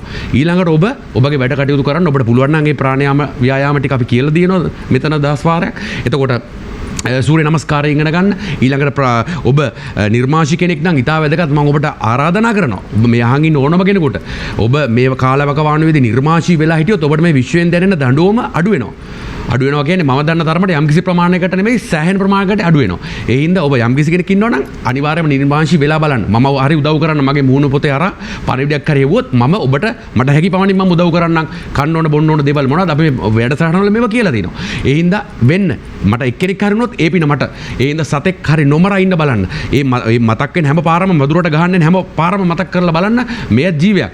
මාවත් මේ වගේ යම්කිසි වෙලාවක එක පාරටම මැරුණොත් මටත් විශ්වයෙන් සමාවක් හම්බෙයිද කියලා සිතුවිල්ල ටක් ගාලා එන්න ඕනේ නම් ඔබ අධ්‍යාත්මික ශක්තිය ශරීරය සමග සම්බන්ධ වෙන්න ඕනේ. ඒ හින්දා ඔය භාවනා කීපේ යොමු කරලා නිර්මාශී වෙලා ඔබ අනිවාර්යයෙන්ම ඔබගේ මනස පුරවගන්න අනවශ්‍ය දේවල් වලින් නෙමෙයි අවශ්‍ය දේවල් වලින් බණපදයක් අනිවාර්යයෙන්ම දවසකට අහන්න ඕනේ. TikTok බල TikTok කර කර ඔය අනවශ්‍ය දේවල් බුකියාරහ හෝමාර කර කර විශේෂයෙන් කියන්න ඕනේ. ඉස්සර කාලේ අපි මම ගොඩක් වෙලාවට මම කෑ ගහලා තිනවා මේ රාවණින් ගැන මේ පම්පෝරි ගගහ මේ අනවශ්‍ය දේවල් හැමතිස්සෙම කිය ඉන්න ගොඩක් කට්ටිය අපේ තරුණ පරම්පරාව ඉන්නවා. අපිට දැන් ඒගොල්ලන්ගෙන් වැඩක් නැහැ. ඉතින් අපිට ඕන ප්‍රායෝගික වෙන්න ඕනේ. ඒව කරලා පෙන්නන්න ඕනේ. මොකක් හරි දෙයක් උඩට එන්න ඕනේ. දැන් ඒව ඔක්කොම පරණ දේවල්.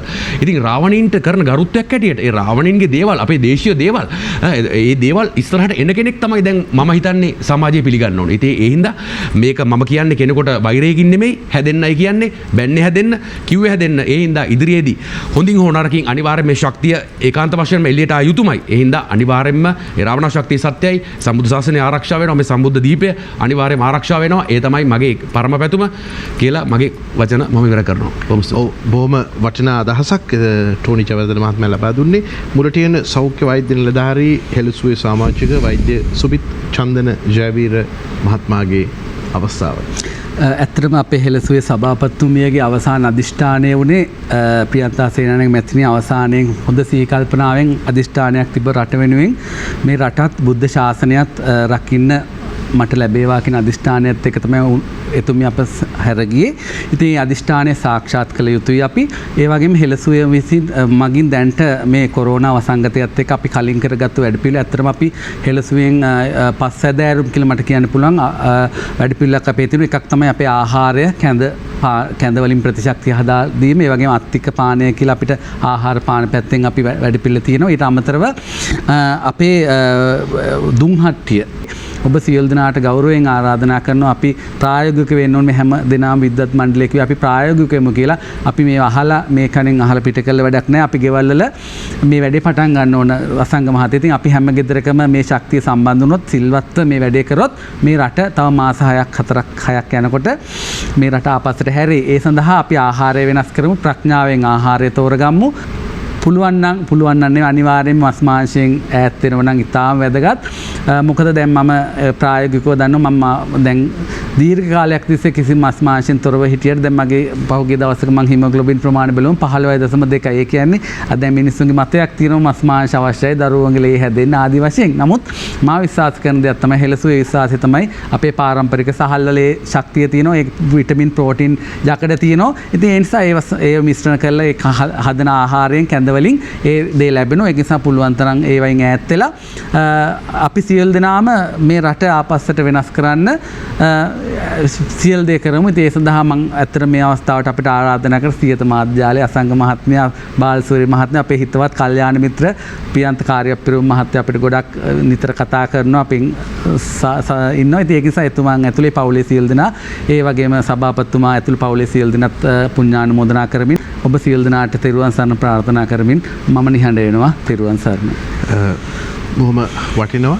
අපි ඕගොඩපොළ අපේ බොහොම කීර්තිමත් වෙද පරම්පරාවේ වර්තමාන ජීවකයාණන් විදිහට සලකන ඔබ බොහෝ දෙනාට බොහෝ කරුණු කාරණා පැහැදිලි කරන අපේ වෛද්‍යාචාර්ය තනුෂ්ක රවිප්‍රිය කස්තුරි ආරච්චි වෙද මහත්මයාට අවස්ථාව ලබා දෙනවා වැඩසටහනේ අවසාන කොටසේදී අපිට හිතන්නට යමක් මේ තමයි හොඳම වෙලාව. හිතන ගමන් අපි යමක් කරන්න ඕනේ ලෝකෙට. අසංග මහත්තයා මේ දැන් අපි දැන් හැම වෙලේම කියනවා මිත්‍යාවෙන් බැහැර වෙන්න ආධ්‍යාත්මයට කිට්ටු වෙන්න එතනයි විශ්වයේ දොරටුව තියෙන කියලා. විශ්වයේ දොරටුව දැන් අපේ රාවණා ගැන ඉතිහාසය ගවේෂණය කරන කට්ටිය ගිහලා විශ්වයේ දොරටුව අනුරාධපුරෙන් හොයාගත්තා වගේම අපි කියන්නේ රාවණාගේ සැබෑ දොරටුව හොයාගන්න තැන අබේගිරියේ තියෙන විශ්ව දොරටුව ප්‍රතිවිච්ඡාවේ අපි කියන්නේ රාවණාගේ හැබෑ විශ්ව දොරටුව වලින් හැටි මිත්‍යාවෙන් අයින් වෙන්න අධ්‍යාත්මයට බර වෙන්න එතකොට රාවණාගේ සැබෑ විශ්ව දොරටුව හම්බ වෙයි. දැන් අසංක මහත්තයා මේ දැන් මේ හෙළ වෙදකම කියන එක විහිළුවක් වෙලා තියෙනවා. අපි ඉන්දියන් වෙදකම නෙවෙයි ආයුර්වේදය නෙවෙයි මේ හෙළ වෙදකම. දේශීය වෙදකම. හෙළ කියන වෙදකම මම කැමති නෑ සිංහල වෙදකම. ඇයි සිංහල වෙදකම් කරනවා සිංහල වෙදකම කොහොම මොකද වෙන්නේ? අද කඩේ ටවුන් එකට ගියාම තියෙන සිංහල වෙද්බුරු කඩේ. හැබැයි සිංහල වෙදකම කියන්නේ අපි ජාතිවාදී වෙයි කියලා අපටම බයක් තියෙනවා වගේ මට පේනවා. හරි? එතකොට මං කියන්නේ මේ සිංහල වෙදකම කියන එක ආවට ගියාට උඩින් පල්ලෙන් අත ගෑවට දරා ගන්න බෑ. මම වෙන වැඩසටහනකට විස්තර කරලා තියෙනවා මේක මූලධර්ම සහිත වෛද්‍ය විද්‍යාවක්. මේක ඉගෙනගෙන කරන්න ඕන දෙයක්. හරි? මේක ඉගෙනගෙන කරන්න ඕනේ. මේ හැම ලෙඩක් ගත්තාම ආයුර්වේදයටවත් බටහිර වෙදකමටත් වැඩියෙන් රෝග විස්තර කරන්න සිංහල වෙදකම. දැන් පීනසේ කිව්වොත් ඉංග්‍රීසි වෙදකමේ පීනසේද කියන නම විතරයි තියෙන්නේ. හරි? එදා හැරපත් දෙනී මහත්මිය මායි කියන සදානේ පීනසේ ගැන කතා කළා ආයුර්වේද පැත්තේ ඒත් තියෙන පීනසේ කියලා විතරයි තියෙන්නේ. අපි හෙළ වෙදකමේ සිංහල වෙදකමේදී මේ පීනසේ 18කට කඩලා විසි කරනවා. විසි කළා 18කට බේත් කරනවා පීනස් රෝග.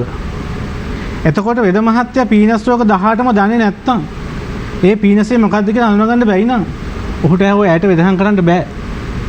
එයා හෙළක වෛද්‍යවරයෙක් නෙවෙයි. හරි? දැන් මටත් දැන් මම මෙතන ඇවිල්ලා සූර්ය භාවනා විස්තර කරපු මට මුළු වැඩසටහනේ මාව කැඳෙව්වේ ඒකට. ඔතන මතක ඇති. ඔව්. ආධ්‍යාත්මික ශක්තිය තුලින් විශ්වය තුලින් ලැබිච්ච දේවල් කියලා මට මොකක්ද කියන්න පුළුවන්. ඒක හෙළ වෙදකමේ මූල ධර්ම වලට එකක වෙන්න ඕනේ.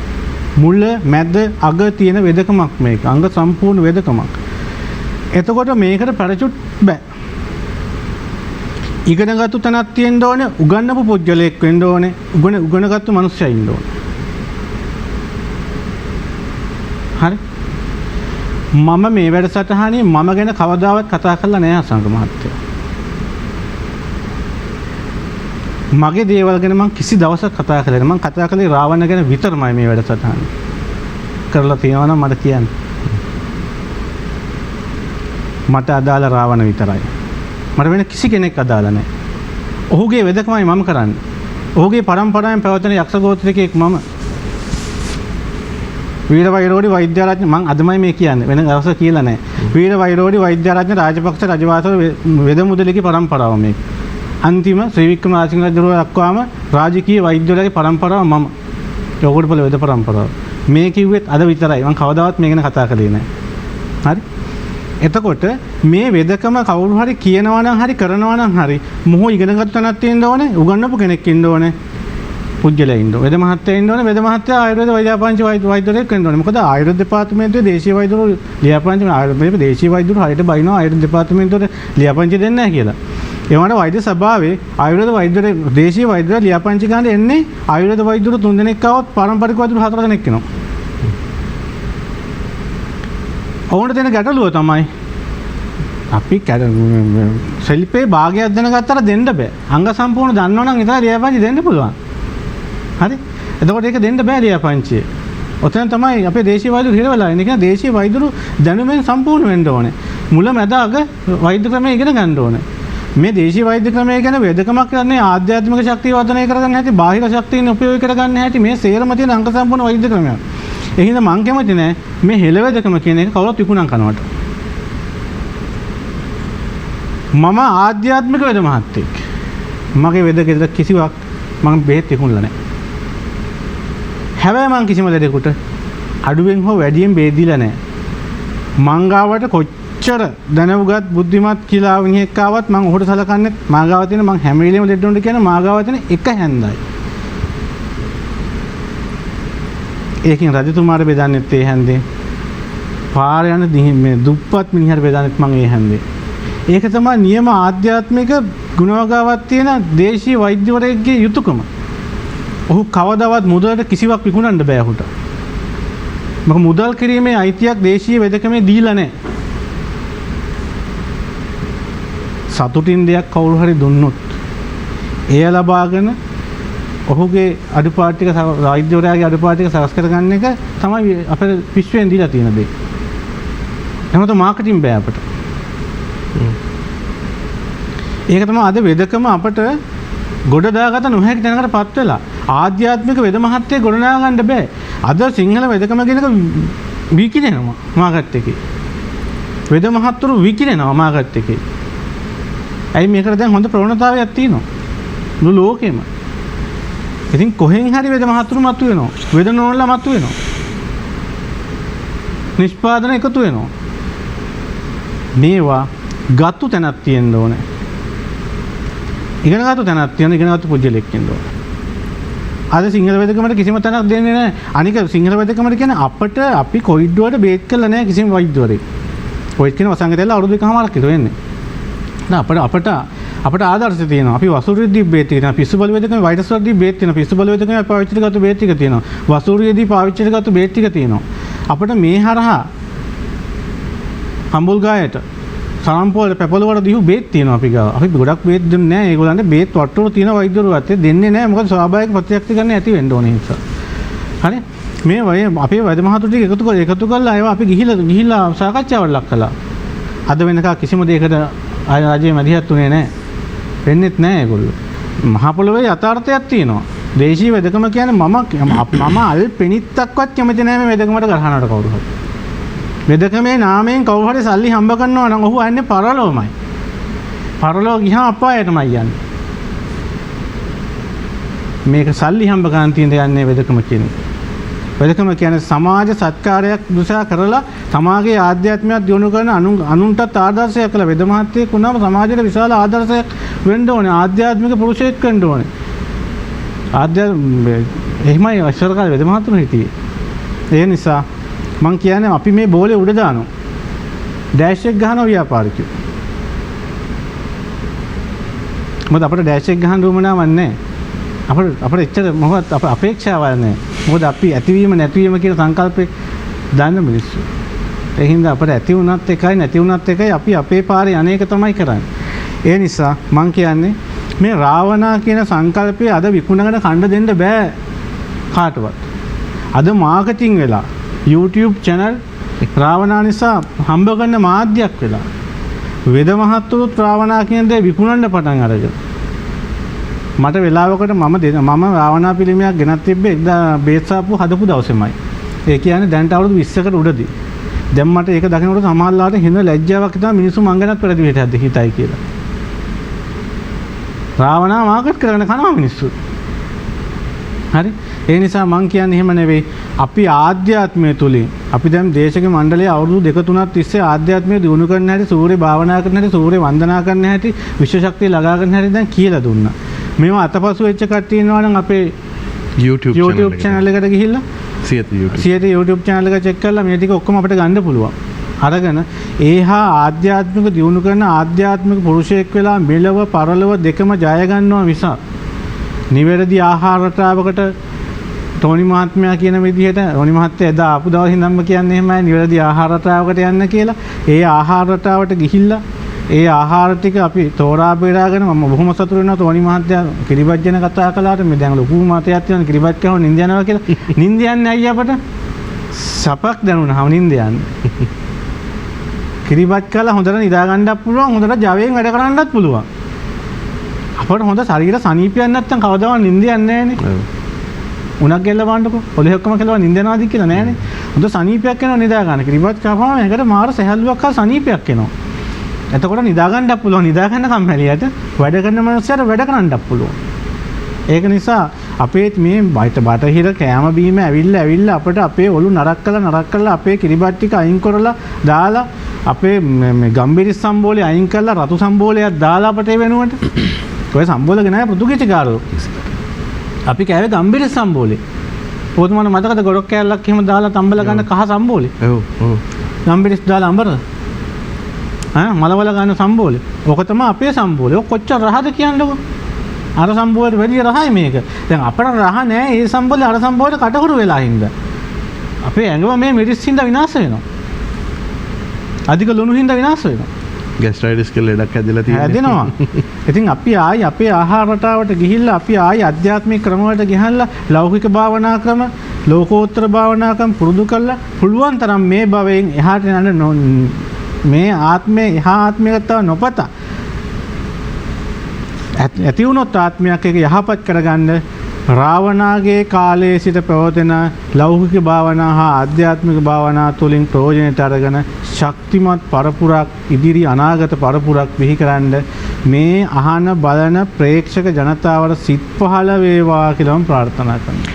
මම හිතන්නේ ඊටාම වටිනා දෙයක් පැහැදිලි කරන්නේ මේ අපේ ලේවලට දැනෙන්න. ඒ වචන තුල තිබෙන ශක්තිය තුල කතා කරන්නේ කෙලින්ම ලේවලට. ඒ නිසා අපිට හොඳම වෙලාව ඇවිල්ලා තියෙනවා හිතන්න මේ භූමියේ මේ හෙළ භූමියේ හෙට අනාගතය කොයි දිශානතියටද අපිට ගෙන යන්නේ. ඒ වෙනුවෙන් මේ විශාල වෙහසක් ධර්මින් කාලය මිඩංගු කරමින් බොහෝ දුර බැහැර සිට පැමිණි ඕගොඩපොළ වෙද පරම්පරාවේ වර්තමාන ජීවකයානෝ ඒ වගේම අබමල්ලේ වෙද මහත්මයා කියලා බොහොම ආදරෙන් ඒ ප්‍රදේශවාසීන් වගේම ලංකාවේ විවිධ පළාත් වලින් පැමිණෙනවා වෛද්‍යාචාර්ය තනුෂ්ක රවිප්‍රිය කස්තුරියාරච්චි වෛද්‍යතුමාට නිදුක් නිරෝගී චිරජීවනයේ වේවා යෝධ බල යෝධ ශක්තිය වේවා කියලා ආශිර්වාද කරනවා පුණ්‍යානුමෝදනා කරනවා. ඒ වගේම අපත් එක්ක මේ වැඩසටහනට සම්බන්ධ වෙන මුලටියන සෞඛ්‍ය නිලධාරී හෙළසුවේ සමාජික වෛද්‍ය සුමිත් චන්දන ජයවීර මහත්මයාටත් නිදුක් නිරෝගී චිරජීවනයේ ශක්තිය ධෛර්ය ලැබේවා කියලා ආයුෂ බොහෝ වේවා කියලා ප්‍රාර්ථනා කරනවා. ශ්‍රී ලංකාවේ ප්‍රධානතම කාය වර්ධන මධ්‍යස්ථානයේ ප්‍රධාන පුහුණුකරු ඒ වගේම යෝග සහ ප්‍රාණයාම නිර්මාංශ ආහාර රටා උපදේශක කාය වර්ධන ශූරයෙක් විදියට ශ්‍රී ලංකාවට රන් පදක්කම් රාශියක් අරගෙන ආපු ශක්ති සම්පන්න තරුණ පරම්පරාවක් හදන්න පෙරගමන් යන ඒ විතරක් නෙමෙයි ප්‍රධාන රාවණා දෙවලේ පෙරමුණේ රාළ ටෝනි ජයවර්ධන මහත්මයාට යෝධ බල යෝධහයිය ශක්තිය ධෛර්යය නිදුක් නිරෝගී චිරජීවනයේ ලැබේවා ආයුෂ බොහෝ වේවා කියලා ප්‍රාර්ථනා කරනවා. අපත් එක්ක මෙතෙක් වෙලා රැඳී සිටි ඔබ සියලු දෙනාටම නිදුක් නිරෝගී චිරජීවනයේ වේවා ආයුෂ බොහෝ වේවා කියලා ප්‍රාර්ථනා කරමින් සමුගෙන යනවා. ඔබ මහන්සි වෙන්න වෙහෙසෙන්න ඔබේ ආධ්‍යාත්මය වැඩි දියුණු කරගත යුතු හොඳම වෙලාව තමයි මේ ඔබට සුවදායක රාත්‍රිය.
ක්ලික් කර සියත TV සබස්ක්‍රයිබ් කරන්න.